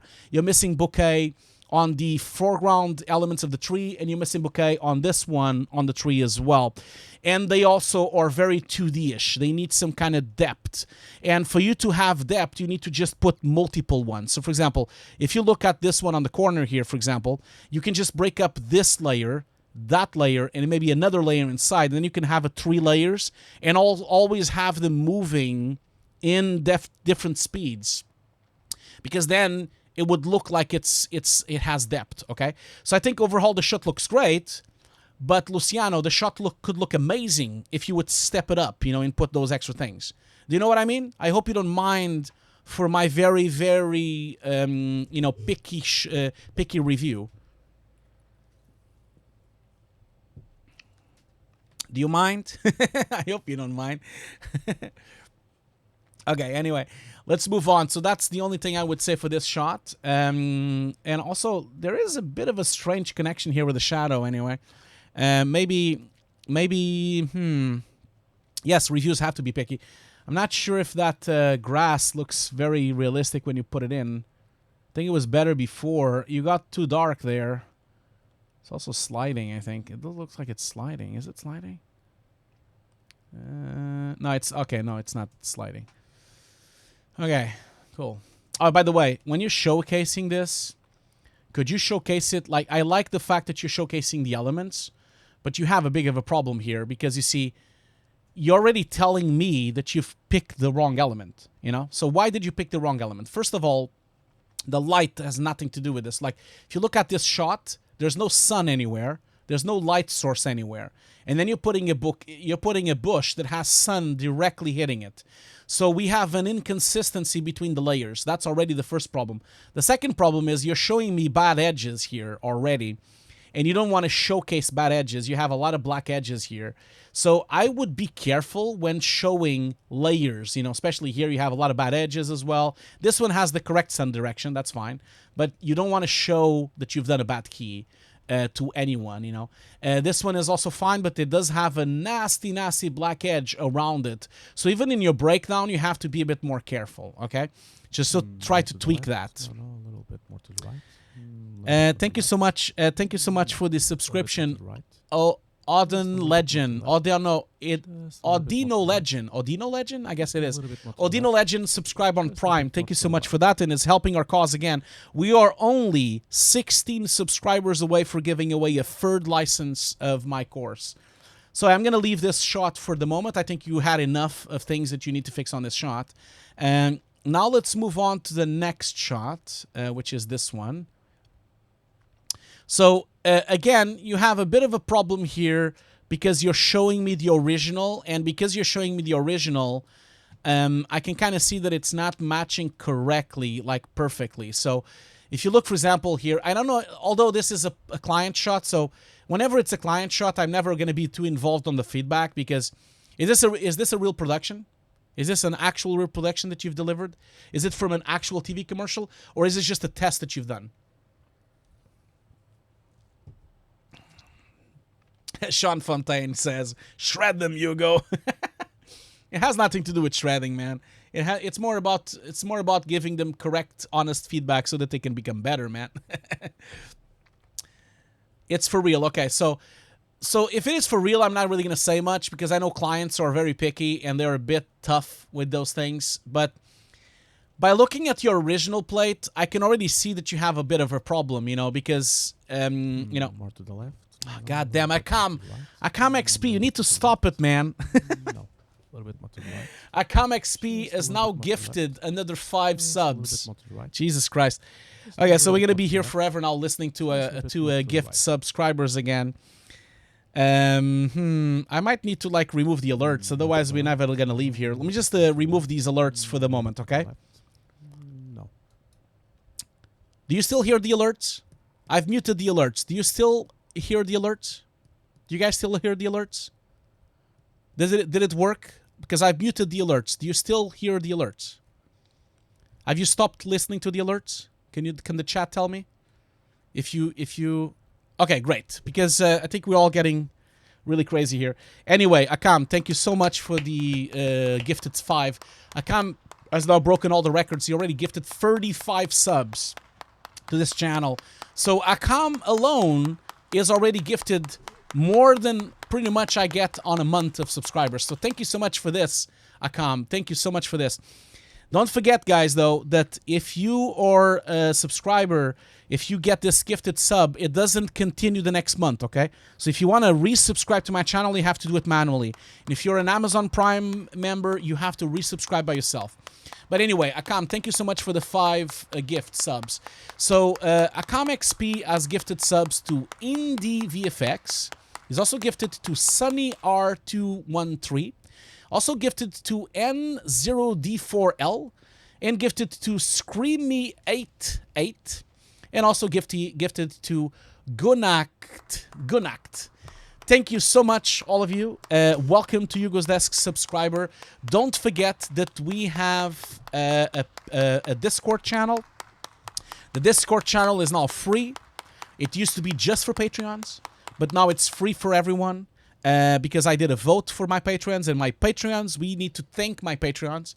My Patreons actually allowed me to make my channel for free, because they voted for it to be free.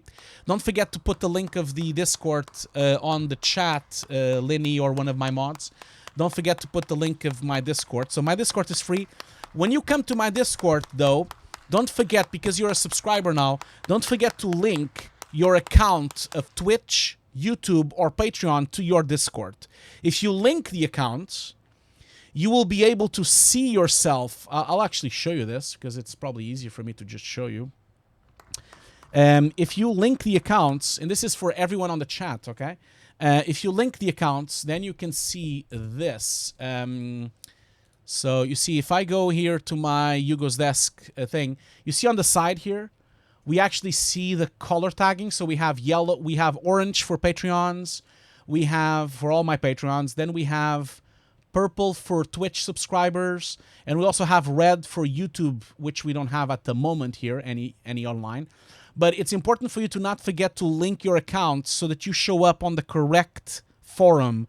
Otherwise, I can't see you, because when we're chatting, when we're chatting here, there's one thing. It's like if you are an actual subscriber or Patreon, then you have access to these subscriber-only chats where you can actually talk, we can talk about the tutorials. You can actually give feedback to my channel. You can request videos.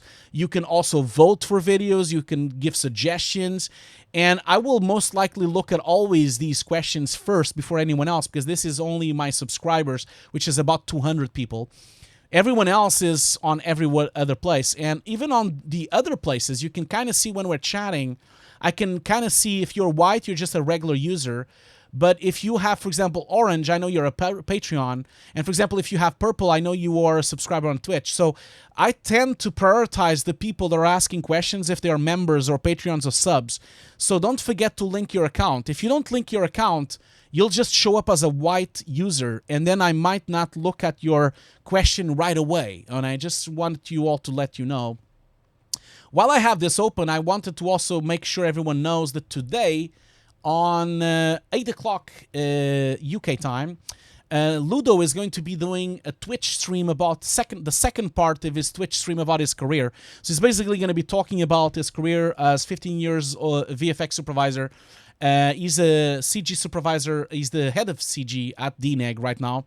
So don't forget to join tonight. Maybe after our stream, you can just get some food and then join Ludo's stream. Ludo is going to be on Twitch TV/KipCalm. I'm on VFX. And the stream starts at 8 o'clock, okay? So go and support his channel as well. Go support. Yeah, Jurgenot, you're right. It was the most disrupted showreel review ever. But it will show up as a review on YouTube altogether, okay? Let's go back to the review. So, as I was saying, it's a problem because I'm looking at the original plate here, because I know how it looked for real. It's tricky because you see, let's see here. The original is, let's see, that's the original, and then you swap it here. Just go back to the thing here, sorry. So, sorry. So Luciano, sorry about all these interruptions.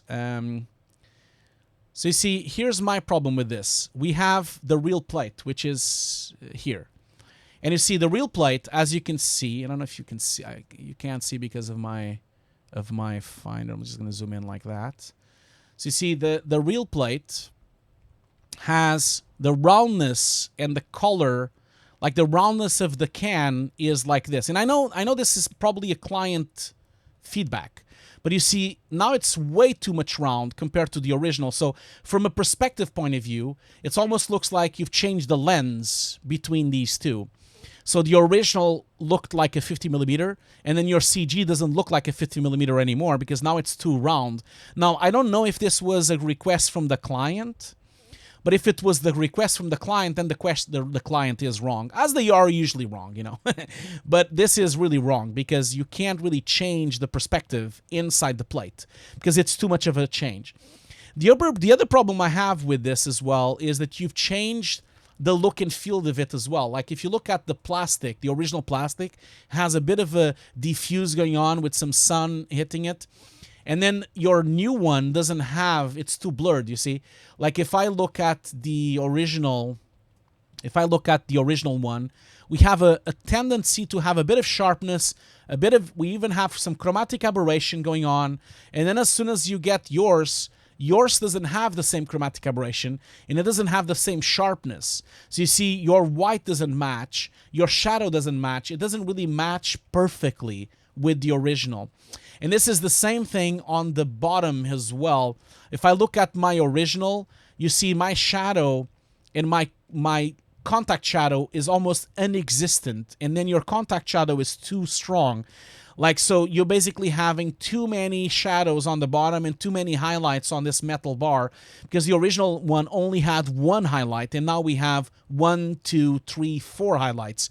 So in a way, you're changing the element too much, you know. But I understand if this is a client request, there's not much you can do about it, just so you know, okay? Just wanted you to know. Anyway, let's continue this thing. I'm just going to get my little nice cola. By the way, we don't have a 6 o'clock Foundry stream today, so we don't have to rush, okay? We're going to do more Showreel reviews, don't worry. We're going to have to rush. We don't have to rush at all. So let's continue here. Those are the things I would say about this shot. I think everything else is fine. Now, this shot looks great. I really don't have much to say. It's very hard for me to notice because it's so dark, but it looks to me like it's good. Although, let's just go back here. Although the only thing that... let's go back to the original car. The only thing that I would say is the difference between the cars. So if I zoom in here to the... This is the original car that was there. And then this is the new car you put in. So again, you need to look at the plate and really match it. Okay, if I zoom in, you can see that... Obviously now you're just seeing compression because of Vimeo, but you see how you're missing the sharpness. So if you look at the sharpness of the grid, the sharpness of the letters, the sharpness of the lamps, and at some moment your car is more blurred, so you've lost some of the sharpness and it's not really matching perfectly. In terms of lighting, is also not matching perfectly. If you look at the original car, we have a really nice spotlight of yellow coming across to the bonnet here, which you've completely removed, so it's not really coming through as it was on the original one. So you have a couple of nitpicks. Now, this is really a nitpick, okay? I think it is well integrated. I just think you need to make it a bit better. Then there's other issues as well. Look at the original car. You have a complete black pure shadow going into the car, right? And if you look here, you've lost that shadow. For some reason, it's almost like this car is giving less shadow than this car, and I don't know why, you know? Like, if you think about it, the shadow blocked blackness, the black point of the shadow should be the same. And it should do one cast shadow from one light, another cast shadow from a second, because these are, of course, the 3 lights of the street. So you have 1 light shadow, 2 light shadows, 3 light shadows, and then, no, sorry, this is 2 lights. So we have 1 light, 2 lights, and then when they cross, they do a harder shadow. Now, for some reason, on your CG, you've toned it down so much, so the shadows are not really real anymore. They don't look correct to me, so you need to look into this, okay? I think it's important for you to do. Sorry, who's saying? Highlighted question here, some from SJ Nuka. If he scales the model down, then the shot will watch, or it's still wrong. I don't know what you mean, man. Is that a question? Is that a question? Yeah, Andrew. Yeah, your Showreel will be next. Yes, Andrew. Welcome to the stream. You were the first one, but then I skipped you because you weren't here. But we'll do it next. Okay, so yeah, so those are the things that I would say. Shadows are not consistent, and especially if you look at this van, like you're just not consistent in your shadows. That is a major problem, I think. You know, always look at the real plates. And again, look, the plate is actually telling me that it's wrong. You see here, you had a really, really beautiful light spot hitting the car on the top, the real one, and then you replace it with a CG car, and you decide to remove that light. I don't know why. Like, I don't really know why. Was this a request from a client? Is that why you removed it? Because maybe it was a request from the client. That's the thing. Like, if that's the case, then of course, obviously, you can't really do much about it. But I really don't understand why you've removed these things. You're making your life miserable here, because you're showing me what it was, and then you're showing me what it is now, and I can clearly see so many problems going on. So please let me know if this is a client request. Now, other things that I also would say is this. Look at the shadow detail. It's an independent movie. I don't have access to the 3D artist. Okay, well, it doesn't really matter, okay? So even if you don't have access to the 3D artist, you should be the one telling people, telling your producer or telling someone else that they need to fix it, okay? And if they can't fix it, you need to fix it yourself. Because you could create an highlight if you want to. But it's always important, you know, like I told someone else on the, like I told Noel on the other Showreel review, the buck ends on you, you know? So you are the last person on the shot, so you need to be sure to tell everyone else how it should look, okay? The other thing as well here, the shadow, like look at how the shadow behaves. You have a breakup of lighting going in through the texturing of the floor, and then your original shadow, the CG shadow, has lost all those details, you know? That you've basically lost. And also the plate, you've removed all the noise from the plate, and the noise was still there, so the noise is now gone. You need to re-put the noise again. Anyway, you already know what's going on here. There's a lot of issues on this shot, although at first glance, it looks fine, you know? At first glance, it looks fine. When you just watch it one time, it looks fine, but it is missing the shadow consistency. It is also missing the displacement of the shadow. It is missing the lights matching, and especially the lights on the van. So you need to fix the light on the van, the shadow consistency, the shadow matching, the shadow displacement. All those things are missing, and it's a shame because it's a wonderful shot, and it would have been so nice if it would have been perfect, you know. Anyway, let's keep going to the next shot. That shot was really quick. That shot was really, really quick. I don't really see any problems. You didn't do a breakdown, so I think it looks fine. I think this shot looks really solid, so I don't really see any issues. I can't really tell because it's so quick, this thing. But yeah, it looks really good. So you've removed the line. You remove the wood behind the person, the soldier. Shadows are recurved. Edges are good, so I don't really have anything to say. Now, let's look at this shot here. You went a bit too far with your light wrap here. I think this edge looks a bit too strong. And the other thing that I'm missing, really, is the actual light. Where's the original plate? Do you show the original plate? Oh, no, you never show it. I'm just kind of thinking that it's missing the light. Like, this just looks a bit fake. I think you have too much of a white line here. So the source of light would hit the hand. It wouldn't really make a line of white. I think you just need to scatter this diffuse a bit more, okay? But otherwise, like, I think it is looking good. I think it's a good track, a good roto. I think everything else is fine. This shot here, one thing I would say, I would put this shot together with the other one. It's always good for you to keep the same projects together, okay? I would do that. And the same problems I showed you on the other shot are still happening on this shot. But again, most likely it was a client request. And if it's a client request, there's not much you can say. So the same light integration, reflections, and speculars are still giving you a problem here, okay? Just wanted you to know that. I'm going to put my notifications back on. Akam, I hope you don't mind that I've removed the notifications. We were being attacked by notifications.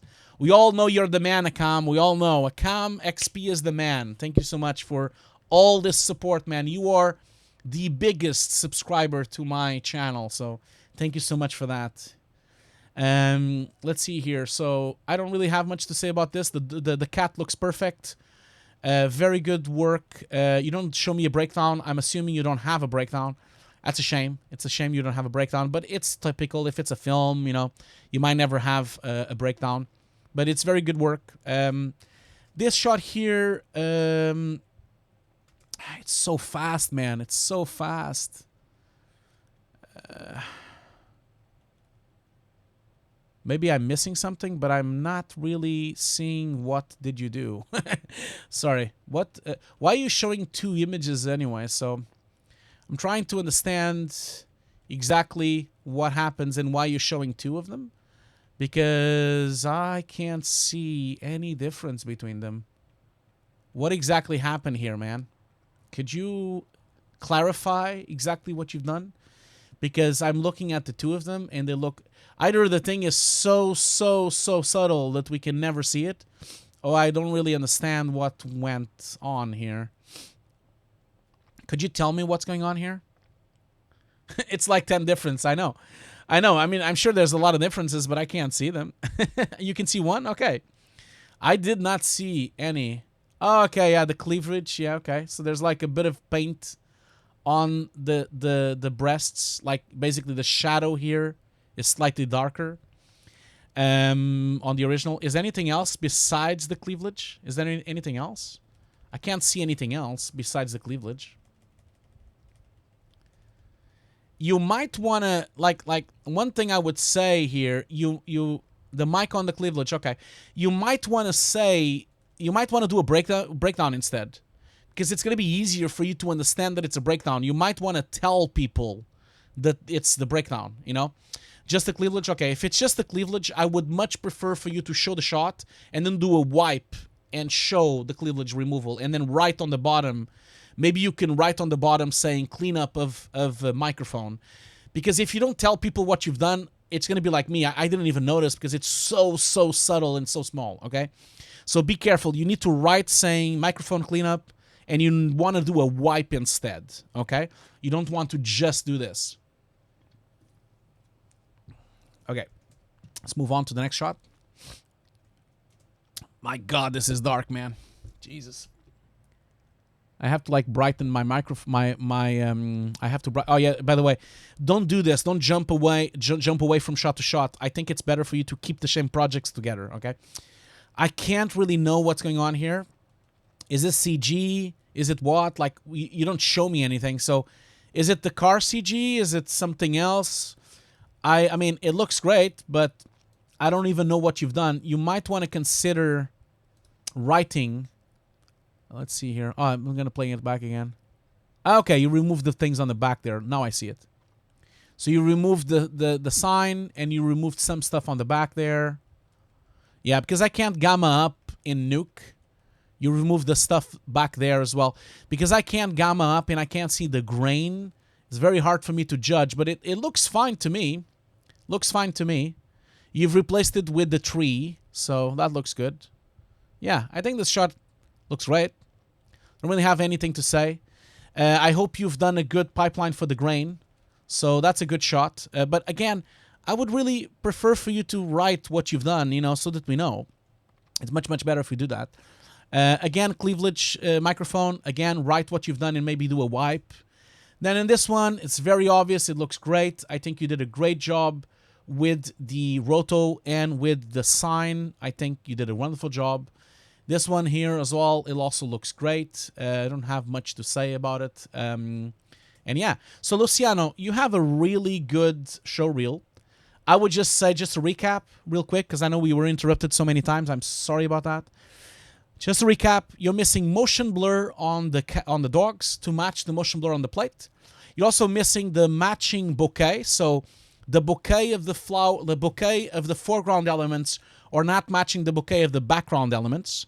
And you're also, you need to like break up your layers so that they have some depth into them, okay? So that's the tweak on that shot. Then, and also don't forget, when you show this, be careful with your edges because you're showing me what you've done wrong and how it looks, okay? Now, second shot here, again, don't have much to say. Unfortunately, if the client requested like this, there's not much to say. I already told you that you have too many highlights and too many, the shadow is not matching, the plastics material is not matching, the chromatic aberration is not matching, but if it's a client request, there's not much you can do about it, unfortunately. Never judge what clients request because clients can be very, very unforgiving. This one looks okay at first glimpse, but the lighting is not matching. You're missing the highlight sources of the original plate. You're also missing the shadow containment, the shadow connection, the black level of the shadow, the shadow's displacement is also missing. A lot of work to be done for this to be photoreal. Now, this shot here looks fine. I don't see anything. I don't really see anything on this shot except the white edges on the corners of the hands. And then this shot should be together with the other shot. The cat looks great. I think you should do a wipe or a breakdown on this shot and write. I think you should write what you've done on all the shots, by the way. And this car shot looks great as well. And this car shot looks well. Now, here's the thing. I think you should rearrange the order of your showreel, okay? Because I think you start with a really good shot, but you need to fix these things. And then right after this shot, you probably want to jump into your second best shot. Your second best shot is the car, but you need to fix it first, okay? So, but yeah, overall, Luciano, great showreel. You know, I think you did great. You think you did a really good job. So thank you so much for sharing the showreel with everyone. I know how hard it is to share it on a public forum, especially because there's 124 people watching, and it's going to be a lot more people watching as well. So anyway, we still have more showreels to go. And so, Luciano, don't forget to share the showreel later on. I would love to give you for more feedback. I would love to give you more information, and come back always at any time, okay? Good job, though. Very good job on your showreel. I think you did an excellent job. But yeah, thank you so much for sharing. Now, we have a bunch of questions here to answer. We also have our giveaway is going on. As you can see, we're only 12 to go. So I'm going to do another break because we've been going for a long time. We've been going for 2 hours and 11 minutes. So I'm going to do a quick break. Don't forget, we are not going to go anywhere. 5 minutes only, the break. Now, the break today is courtesy of Kurt. Kurt Bernardin sent me a really wonderful gift. So thank you so much, Kurt. Thank you so much for the amazing gift. And we'll be back right after the break. Okay, so 5 minutes. Go and stretch your legs. Go and stretch your back. Get some water, okay? I'll be right back in 5 minutes.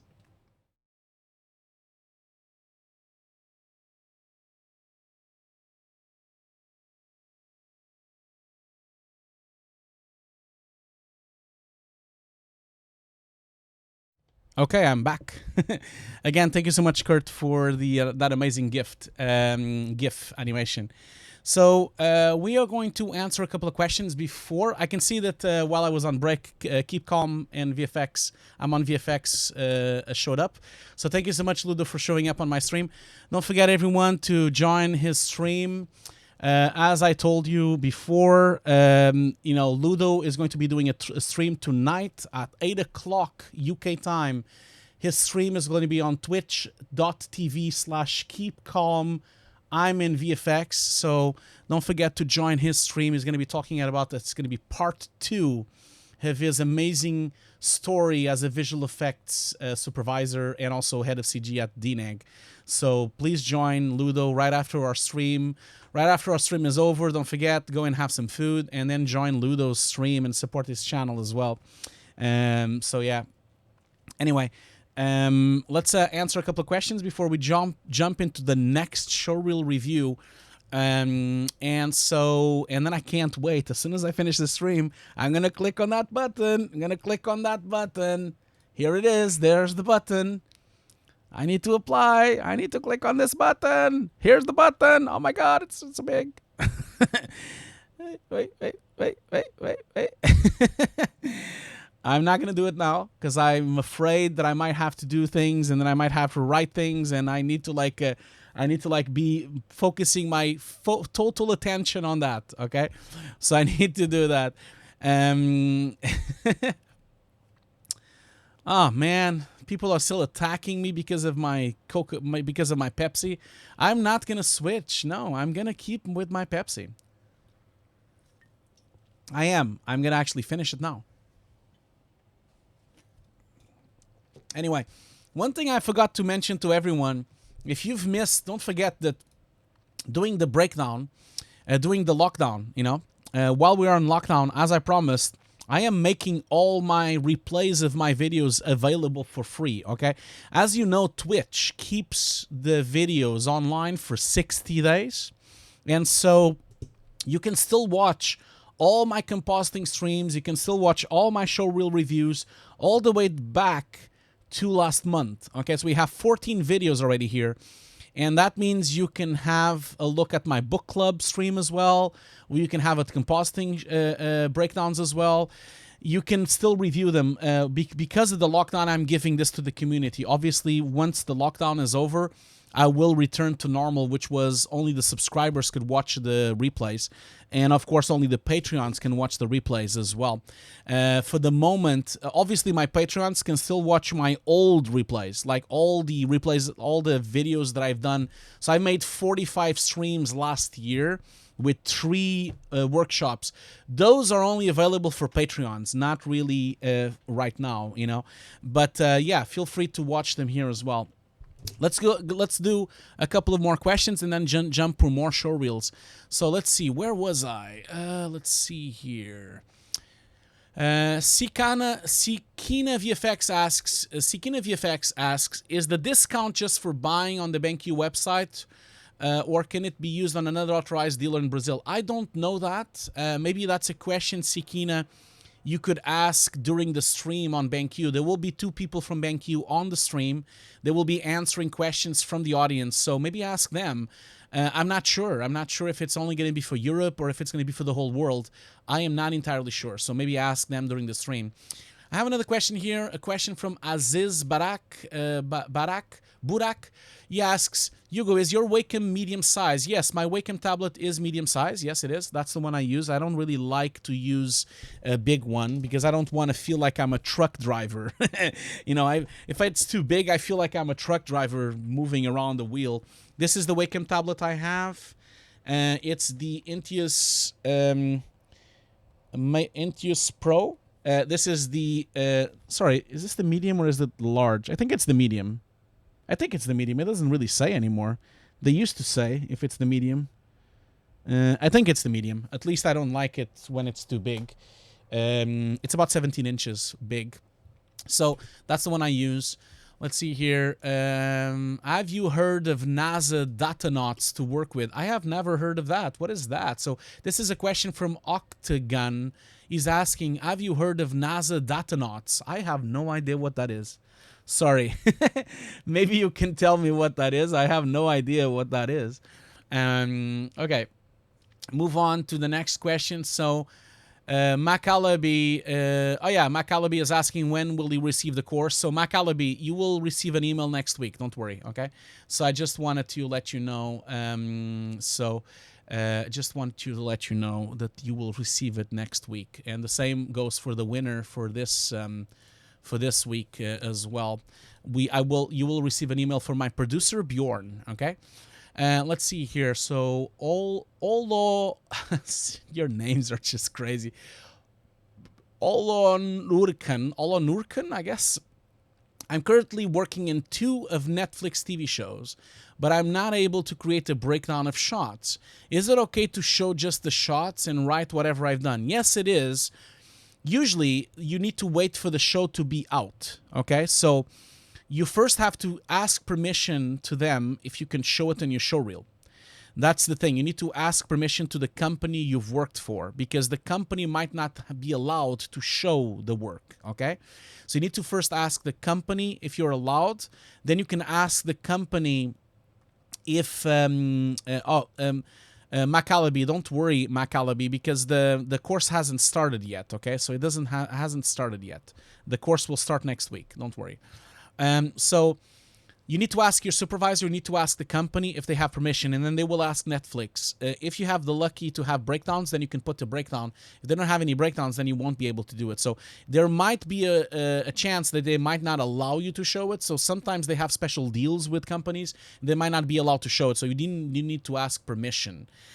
So I have another question here from Rasput. Rasput asks, why it happens that pre-multiplication inside of roto node compared to pre-multiplication node to the edge is different. While pre-multiplying the roto node, it gives darker edges compared to pre-mult separately.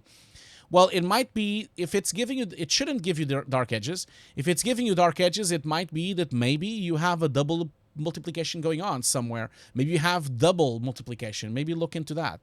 Another question here from SJ Ranuka asks, when hiring for job, why they ask experience? If they give job, then only we will get experience. I'm a fresher to compositing. Well, they ask for experience because they will prioritize people with experience, okay? So whoever has experience will always be prioritized.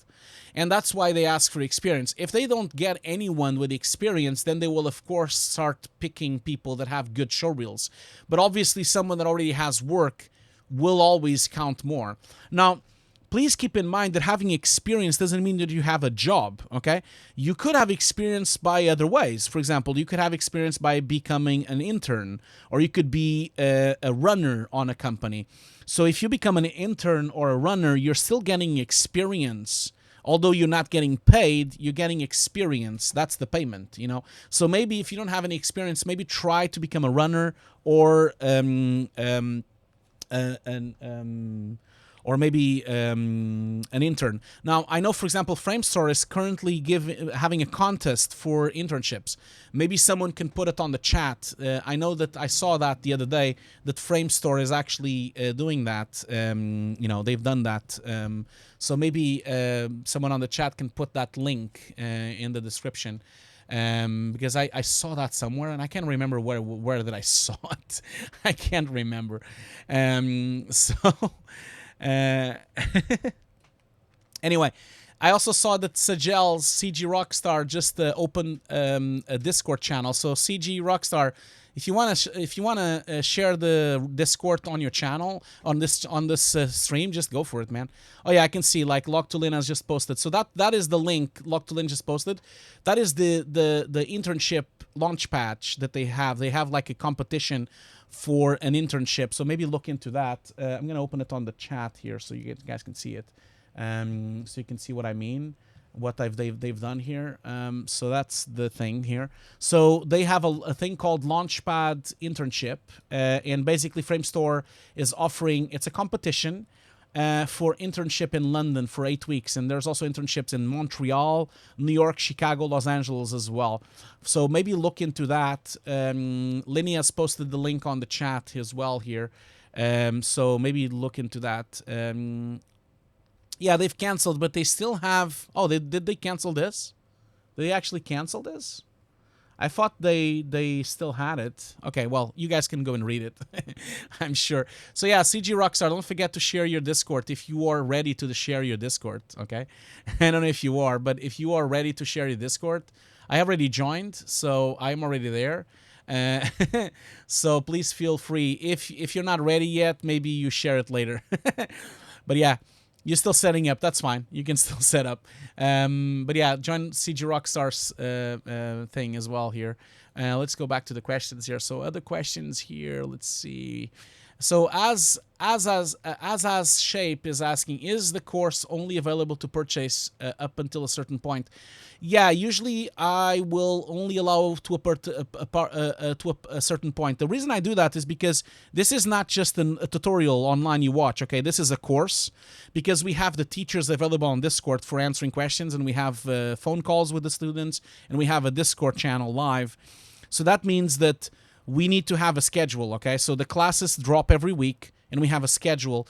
And so that's why we don't accept students after a couple of weeks. So we usually only accept students maybe on the first 3 weeks of the course, and then we shut down the input, and then we wait for the course to be over, and then we do another Kickstarter. So there will be another Kickstarter in the summer with the course again, that will have even more new classes. So every time we do go to Kickstarter, we then put more classes in, and we put more stuff into the course. And obviously, the reason why we go to Kickstarter is that we can get the funding to make the course better, you know. And the cool thing about this is that all my students from the 3.0 course, from the 2.0 course, or even from the first 1.0 course, they always get all the classes new, all the new classes I post, where every time we get funding again, I always share it again. So that means everyone that is signed up to the course will always get all the new classes that will show up on the next course, okay? Just so you know. Let's see here, more questions. Rasput is asking, I remember you don't like scopes on Nuke. Why is that? Is it inaccuracy or something more? No, so Rasput, I don't like the scopes on Nuke because they don't play back in real time, okay? So the scopes in Nuke don't play in real time, so you can't watch a clip and see the scopes moving. They only display that frame where you are, and I also think they are not very well detailed. You can kind of see that they're very blurry and not detailed. I prefer hardware scopes. You know, I do have hardware scopes. As you can see here, you can see them on this photo here. I have actual hardware scopes. These are Blackmagic hardware scopes. And the reason I do that is because it's just easier, because then I can play back as a video signal, you know. That's usually how a professional studio usually operates. Okay, so let's see here for more questions. Another question here, this time from George. George wants to have a Q&A stream tomorrow. Okay. Why you want to have a Q&A stream? Oh, for the 12-12? Okay, we'll see if I'm going to apply. We might have to do another stream. Yes, I'll keep everyone loaded. But so far, the plan is to have a stream on Tuesday. Okay, so I have another question here from, let's see here. CG Rockstar. CG Rockstar is saying, are you going to switch to a better drink than cola brand instead of Pepsi? No, I'm not. Now, another question here from, let's see here. I have the last question, so that's good.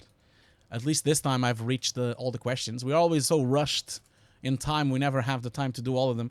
George is asking, how's the situation in England with the pandemic? Yeah, so George, the pandemic situation in Britain is not good, man. We're still having around 600 to 900 deaths every day. So we're reaching the same level as Italy was a couple of weeks ago, and the same level as Spain. We're running, usually, it's always 500, 600, 700, or sometimes even 900 people dead every day. We have like, I think it's like 20-something thousand deaths already. It's really dire, you know, it's really dire. I think we're going to be like this at least until the end of the year. This is going to be tricky as well. So it's very, very bad. And I'm so sorry for anyone that has been affected by this pandemic, either by you being affected by a loved one dying or being sick, or if you've lost your job. I am so sorry for that, but keep struggling, because, you know, it is going to get better. We're all going to be better, okay? So you guys just need to stick around and we'll be fine, you know? It's going to be better at some point. Agos Villani asks, what do you think about the future, the VFX industry with this present? I guess you're talking about the pandemic. Yeah, the future is very grim. You know why the future is grim? I talk a lot about this on when I did my webinar at the Foundry. It's really grim because you need to understand that right now, we are just, like, all the VFX companies are finishing up projects, okay? So we're finishing up the project that was filmed last year. And unfortunately, right now, nothing is being filmed. Everything has been postponed. Everything has been paused. I see that from my own work. So that means it's going to really jeopardize the work from next year.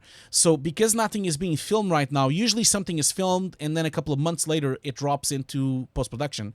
Now, because nothing is being filmed, I don't know what's going to happen in a couple of weeks, you know, like in a couple of months. Like, there won't be any work, you know, any work to do in a couple of months. So that's going to be tricky. And that's why I did that stream for the Foundry. I was kind of telling everyone to try to use alternative methods of income, you know. If you are a modeler, you should right now be selling your models on stock 3D, like you know, TurboSquid or something like that. And I know it's very little money, but it is more than what you're getting now, you know. If you have photos, you should sell the photos on stock photos. If you have footage, if you have a lot of footage that you filmed, you should be selling that footage on stock footage, because a lot of people are buying stock now to do commercials. If you know of something, if you have a technique that you like, if you are good at teaching, you should open a YouTube channel, you should open a Discord, you should open a Twitch channel. Now is the time for you to either learn or to teach other people. And to develop other streams of income. You can do stock, you can do stock photos, you can do stock footage, you can do stock CG. There's a lot of things you can do, or offer your services online as well. And I know they are very badly paid, but it's better payment than what you have now. You know, that's the thing you need to understand as well. Okay, so let's, before we move on to more questions, let's jump into another showreel, okay? So now the next showreel, who is it gonna be? I can't remember. So Luciano was done already. Oh yeah, Andrew. So Andrew, is Andrew still here? Is Andrew still here? Because Andrew, we missed Andrew in the beginning. Is Andrew still here? So Andrew is this showreel here. So it says MK. Is Andrew still here? As he left already, because I know he came back and then maybe he left already. Are you still here, Andrew? Okay, Andrew. No, Raphael says he's here. But I need to see it from the real Andrew, please. Could the real Andrew please stand up? Could the real Andrew please stand up? Come on, Andrew. Are you here? Are you on the chat? Come on, Andrew. Hello, did you went to the bathroom? He was here a couple of minutes ago. Okay. Well, I need to wait for him to be here, otherwise I can't start the reel, right? Like, can someone tag him on the chat? Yeah, you see, we're tagging him. He's not showing up, so I don't think he is here anymore. No, he is here. Are you here? Yeah, I'm not sure he is. He's not saying anything. Oh, okay, he is here. Okay, cool. You are here. Okay, cool. So should we do your showreel now? Thanks, George, for saying that I should promote the BenQ webinar. I have promoted the Q webinar. I have promoted the BenQ webinar 3 times already. But hey, George, just for you, huh? I'll do it again. Here's the BenQ webinar. Do not forget to go to my BenQ webinar. Why? Because if we can all go to the BenQ webinar, I'm going to develop a better connection with BenQ, even better than I have now. And I can probably most likely, and I've been promised by them that I can actually have a BenQ monitor giveaway, okay? So I really want to have that because I want to give it to my audience. So that's the BenQ webinar. Please join me on Thursday next week. 6 o'clock, okay? Let's go back to your showreel. Okay, so Andrew, this is the showreel. We're going to watch the showreel first, as always, with no sound from the showreel because I want to be flagged on YouTube or Twitch, okay? Let's watch the showreel first, and then we'll be back reviewing it. And for everyone on the chat here, you already know how this goes. It is important for you to stick around because watching other people's showreels really develops your eye for detail. And it makes you understand what exactly a supervisor is looking for. And also it allows you to grow your knowledge of how to solve a shot. Okay? Let's keep going. Let's watch his showreel first. So, I'm assuming, is this a compositing showreel or is this a CG showreel? You probably need to tell me if it's just a compositing showreel, if it's just a CG showreel, or is it both, or is it like a generalist showreel? Like, you just need to let me know. You have a lot of professional work, which is great. And I don't really see any issues so far. I think you have a really good showreel. But it would be nice if I knew which these things did you do, if you just, because you never wrote it on the showreel. So it would have been nice. And could please maybe one of my moderators share the showreel on the chat? Because if anyone wants to hear the showreel with sound, then they can watch it by themselves, okay? Maybe share it on the chat. So, Andrew, let me know what you've done here. Let's see here. Did you say that? Let's see here. I did not reach out to Cinefx yet. No, I forgot. I'll be honest. I did forget to reach out to Cinefx, Jorgenot. So you maybe want to remind me again, because I'm going to forget again. I always forget what I have to do. I always forget what I have to do. So, Andrew, are you a CG artist, a compositor, or what are you doing? Oh, look at that. Andrew also arrived to the stream now. Hi, Andrew Oxton as well. Andrew, like, before I do this showreel review, Andrew, are you doing the stream, the food stream today? Is it today that you're doing the food stream? When are you doing it? Because I didn't saw when you were doing it. Let me just have a look. Oh, by the way, Andrew, look at this. Look at this, man. I've reached it today. I can apply it today. I can apply it today. Yeah! In about an hour? Okay. So, Andrew, look at this. I can actually apply to the partnership today. I'm so happy. Today was the day, man. Today is the day. I hope they allow me, though. They hope they tell me I can be applied. Thanks, man. Thanks so much, man. I just got it here. You've been flagged because you said shit. You can't say shit on the stream. Now, let's see here. So, Andrew, in about an hour? Okay, that's cool. Let's post this thing here so that anyone can go and see him. We were just showcasing Andrew's other showreel, but I'm gonna see Andrew. So if you guys want, don't forget to go and watch. Oh, he's hosting me. Let me just pause that. Thank you so much for the host, Andrew. So if you want, Andrew is a senior modeler at DNEG, and he does some wonderful streams, amazing streams of modeling. You basically, you're still kibashing the spaceship, aren't you? So go and watch his stream, and don't forget that today he's going to do a cooking stream. So he did that last week. You still have it here, I think. Here you go. So last week we had a certified carbonara that Andrew did live on the stream. Now let's see if we can... oh, that's just the clip. I want the full stream. Let's just go to the broadcast here. And there you go. So that's the full broadcast. So if you want to watch his carbonara, Andrew is doing an actual carbonara live on Twitch, and this is so funny because he was like the third best streamer on cooking at that time. And so Andrew is doing it today again. So please feel free to go and share his, go and watch his Twitch stream in about an hour from now. So Andrew, good luck with your stream, man. I'll be watching it, of course. I'll always be watching. If I'm still live by the time you start, I'll raid you. But I'm not sure if I will be live because I've been running my stream for almost 3 hours now, and I want to do the partnership, so I might cut it briefly. But yeah, don't forget to go in and support Andrew's stream and go and support his. Yeah, he's doing a vegetarian dish today. Yes. So Andrew, yeah. So Andrew's showreel is amazing. Yes, you should go and watch his showreel for sure. Anyway, let's close this. So Andrew, you've already had. Let me just close this. Oh, what is happening here? Okay. So now let's go back to Andrew. Another Andrew. This time another Andrew's showreel. So Andrew, did you tell me on the chat if you actually? Okay, so it's a CG showreel. So you've done the CG. Did you do the comp as well, Andrew? Did you do the comp as well?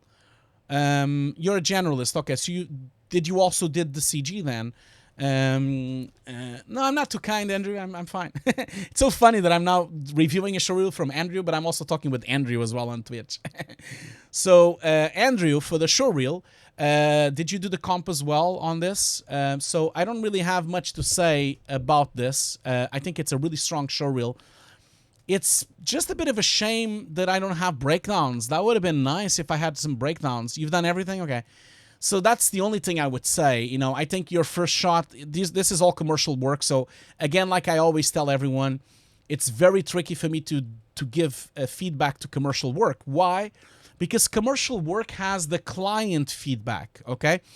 Client's feedback is tricky, man. Client feedback doesn't sometimes mean that the shot looks better. Sometimes the client wants something that is actually worse. A lot of times, from my experience, a lot of times the client made a choice that made the shot worse. So it is tricky for me to judge. From my point of view, the only thing I would say if I was doing this myself, although I know this is a production with client feedback already, so there's not much I need to say, but if I was doing this, I would have made some micro scratches on the fruit. I would have made it a bit more rough because they look a bit too perfect. Like this is literally the best looking pear I've ever seen, and the best looking, like especially this pear here, just looks a bit too perfect and too glossy. This pear as well. I would have broken it up a bit. You know, usually pears are a bit more matte. They're not as reflective.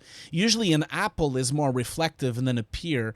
The pear is more harsh, so the skin of the pear is a bit more, it has more breakup. The light bouncing is less breakup. So I think it would be nice if you can have less reflection specularity on the two pears and keep the reflection specularity on the apples. And then maybe your lemon also should have maybe a little less specularity as well, because lemon's skin is very, very much grizzly. You know, you have like these bumps on it. But I'm being extremely picky. I think it looks terrific. I'm just like telling you that it will look even better if you do that. Now, the transition to liquid looks great. I like this a lot, man. I like your fluids. They look really nice. If anything, I would put more motion blur on them because at the moment, as you can see, as the camera goes up, there's not enough motion blur on the back. So the back here, if I go frame by frame, you see it should be doing streaks, the back, because the back is so motion blurred. And also we should having a lot motion blur. If I look at these particles here, if I follow these particles, for example, you see from this C here to that C, the C is here, and then it's there. If you would travel the distance of this C between these two frames, which is literally, you know, if I put like, let's put the little drawing here. Let's see here. So that's where the sea is. And then if I go to the next frame,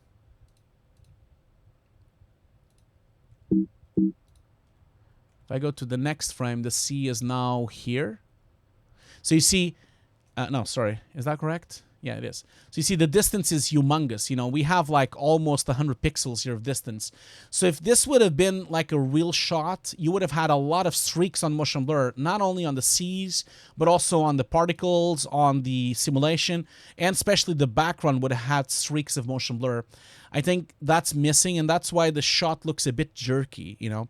But again, I'm very, you know, I think the shot looks great. I think I'm just being very picky, you know.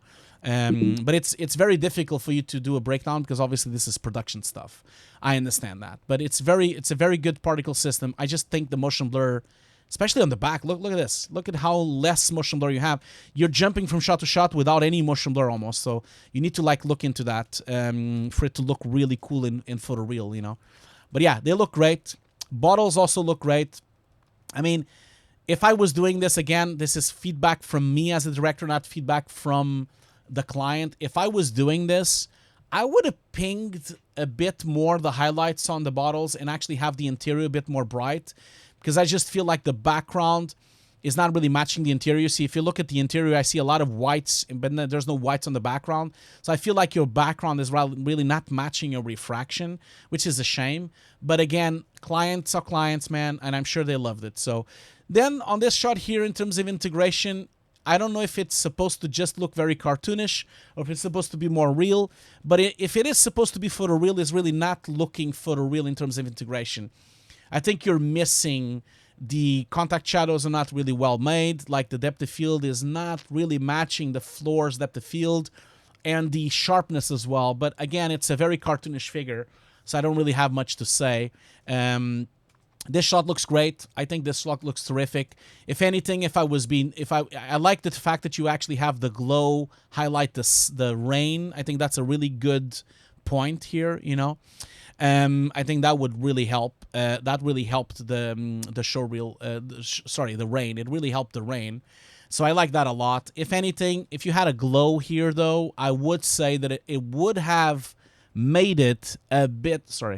It would have made it a little bit more glare. So because you do have the light interaction with the rain, but then you don't have any glare, so there's no bounce of diffuse going out of this neon.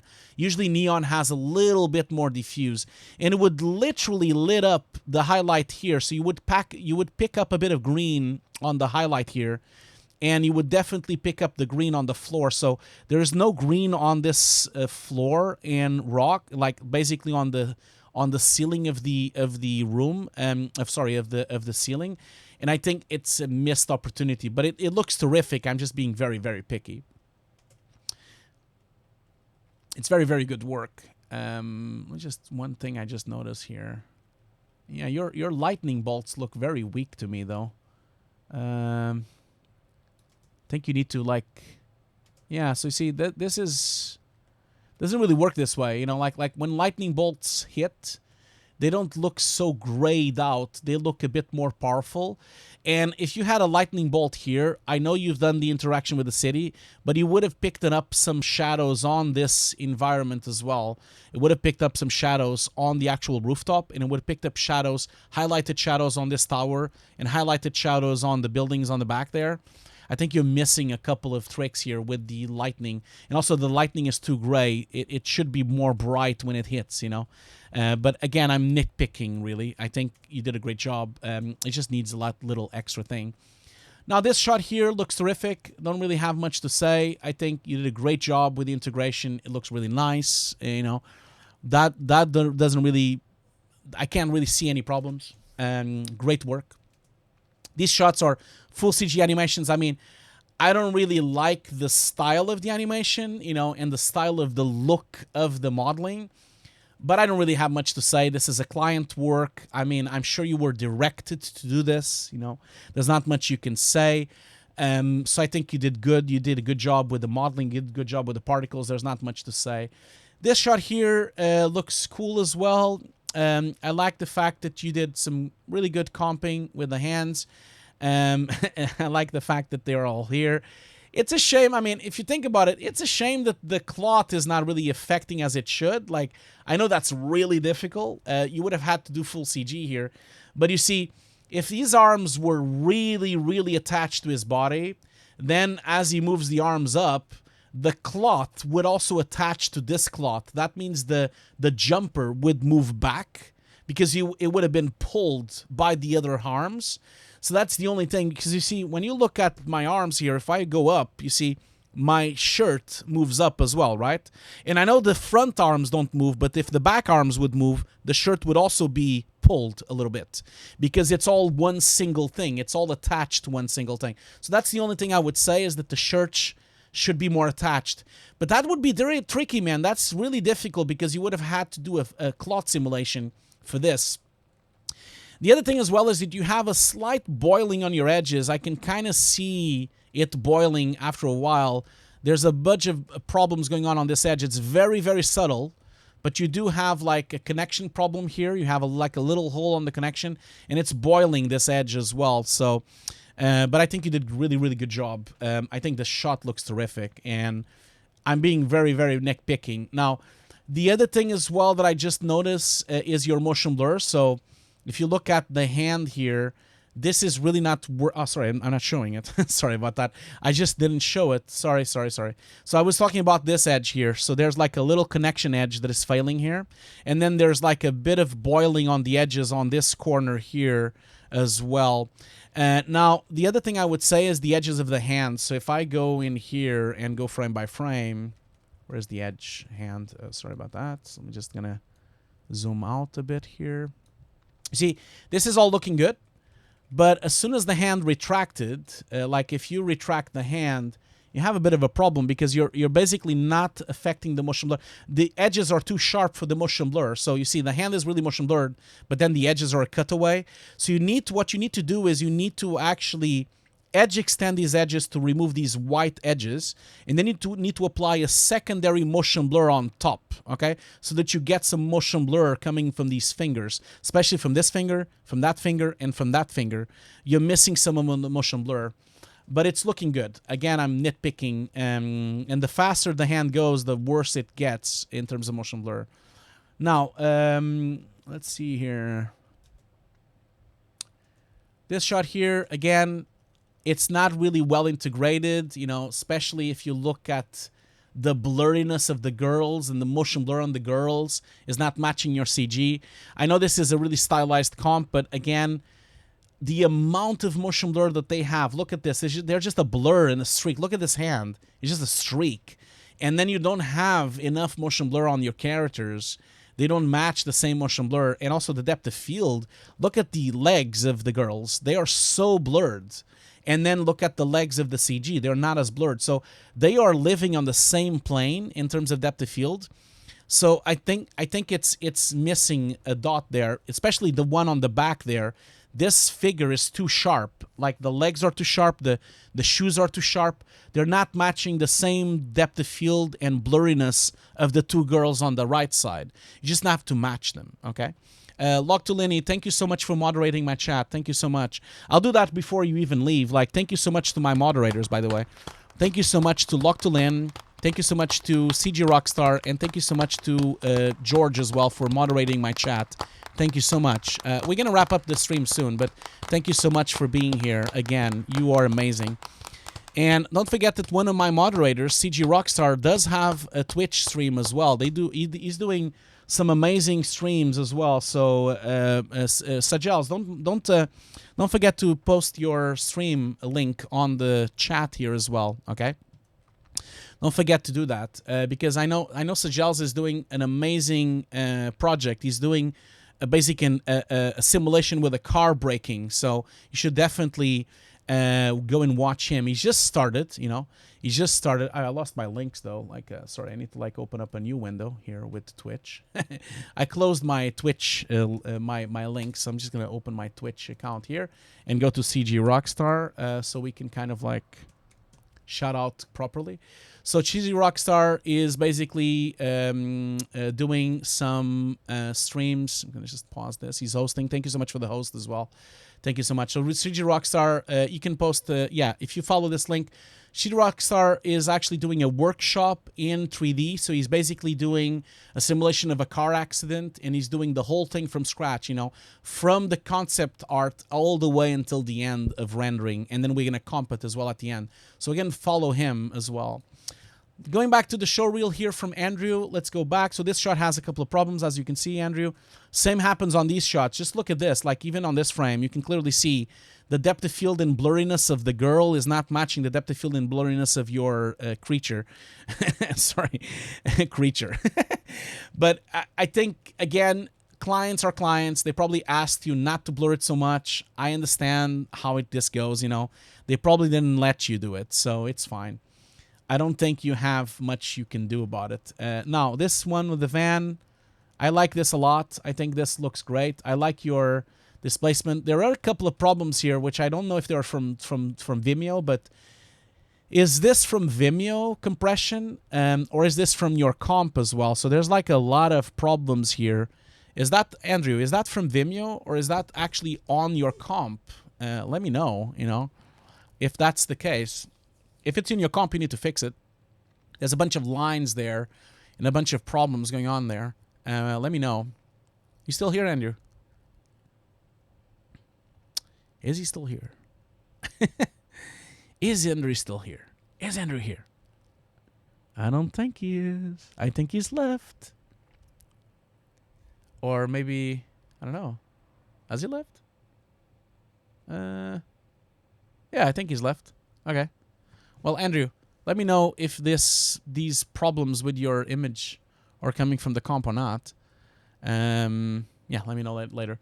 But yeah, I don't have much to say about these shots. It's in comp. Okay, if this is in comp, man, you need to fix it. Like, you have a lot of problems. Look, you have this problem here. You have that problem there. All these broken edges need to be fixed. Perhaps if you can't fix it, maybe this is because of a retime, could be.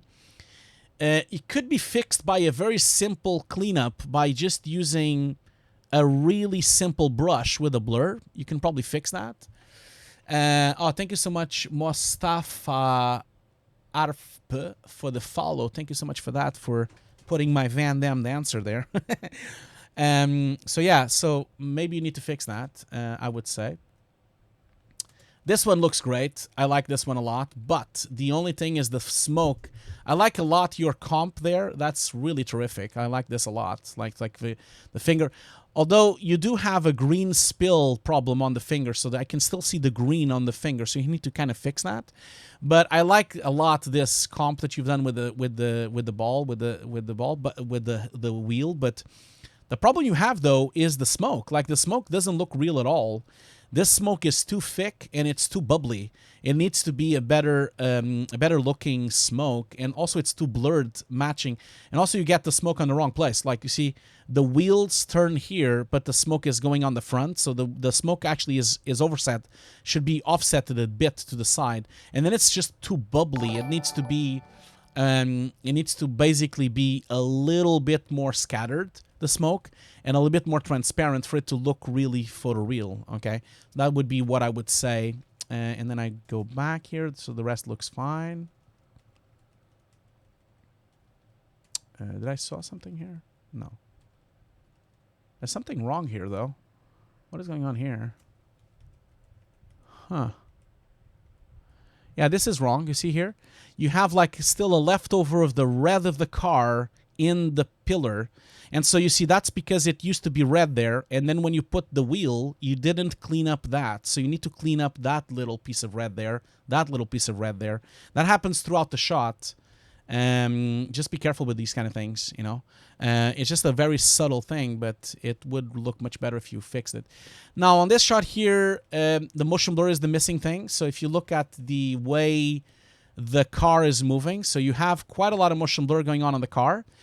Both on the wheels and on the thing, but then the screen has no motion blur. So that is the only problem you have on this shot, is the screen.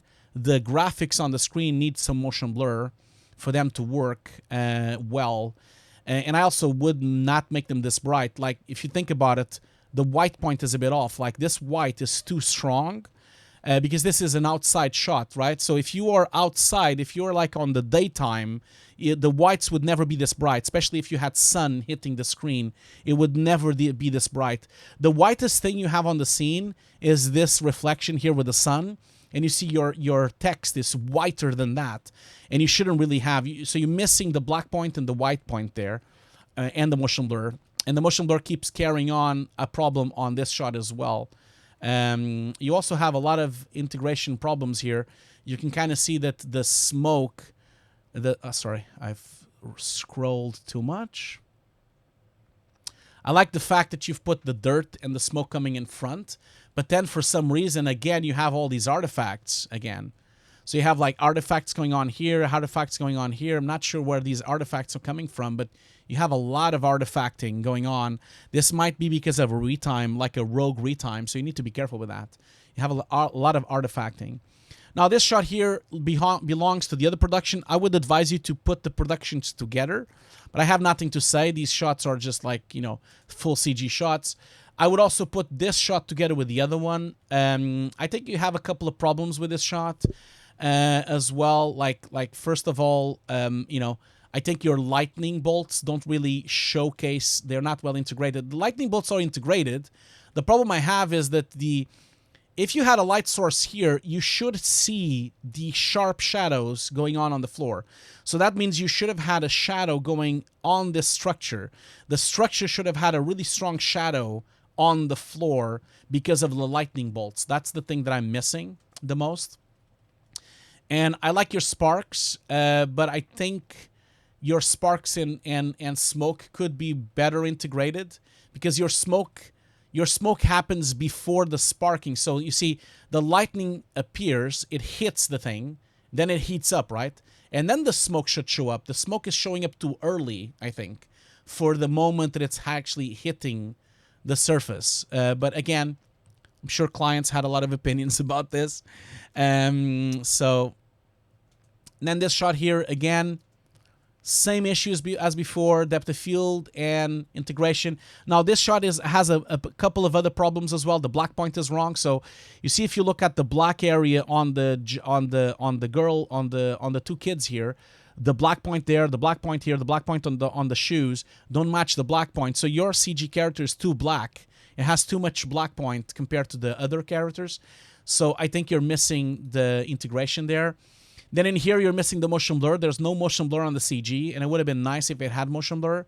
I think it really would benefit the CG a lot if you had that.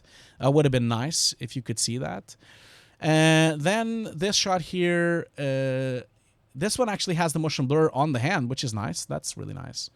And you did a good job with integrating him. I like that. I like the little pup that he becomes really, really big. I think did a good job. That's a nice shot, man. This shot here, it's a shame that it looks a bit like the way he cuts the stuff. It's a bit strange. Like if you look here, it doesn't really respect any laws of physics. If you look here, as you cut, it just like shoots off.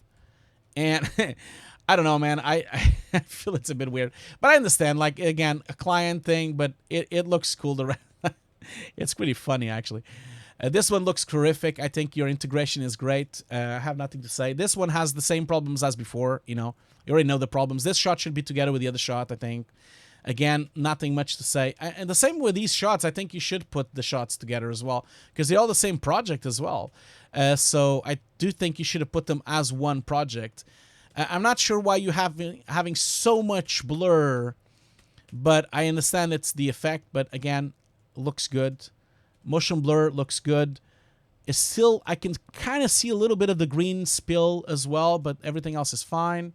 This one, again, should be together with the other shot. It's a shame your snow doesn't look very real. I would have said that the snow should be a bit more integrated. Usually snow has breakup. It doesn't look so straight, but it looks a bit CG-ish to me in terms of the snow, which is a shame. Again, this shot should be together with the other shot, and that's it. So I think you have very good work, okay? So I don't want you to be upset by my feedback. I think you have terrific work. I think you have very high-quality work. I just feel like you have a couple of missing things here and there. Okay, just a little few things that you have to fix. That's the whole thing. Okay, so as you can see, we're not gonna do the giveaway today. I think we're gonna wrap up the stream because we've been going on for 3 hours, and as I told you before, I really want to subscribe. I really want to become. I want to do the partnership thing, and I think we already did 3 hours. I think 3 hours is always gonna be the maximum I'm gonna do. I'm quite tired already, so I think I'm gonna call it a day. Don't forget that I'm going to apply for partnership today. So I have the little icon open here. So I'm going to click apply very soon. Thank you so much for being the one. You were the reason why I managed to do it. Thank you so much for this. So you are amazing. Thank you so much for this. I'm going to just answer a couple of more questions, okay, before we move on. So a couple more questions here. Jorgenot is asking me, do you have a favorite candy bar that you also feed about? No, I don't. I'm not a big thing of chocolates. I'm not really. Rasput is asking, CG comp of Transformer versus Blade Runner, which one is the toughest according to you? I really think Blade Runner is much harder. Why is Blade Runner much harder? Blade Runner is much harder because it is photorealism, It is so well integrated, so well manufactured, and as versus the Transformers is just basically CG. There's almost nothing else there, and I think it's so much harder to do pure integration to the level of Blade Runner. So I think I would say Blade Runner is better. I would definitely think so. I would definitely say that. Let's see here. Let's see here. More questions here. We have another question here. I have here from. Let's see here. Turan Verma 1229 says, "Would you please explain Bloodshot last shot that dispersion?" I don't know what shot you're talking about. Bloodshot. What is Bloodshot? I'm not sure what you mean, so I think I'm going to skip your question. I do apologize. I'm not sure I understand what you mean. So maybe we'll do it. Maybe we'll do it next. Okay. So maybe we'll do it next week. Another question here. Let's see here.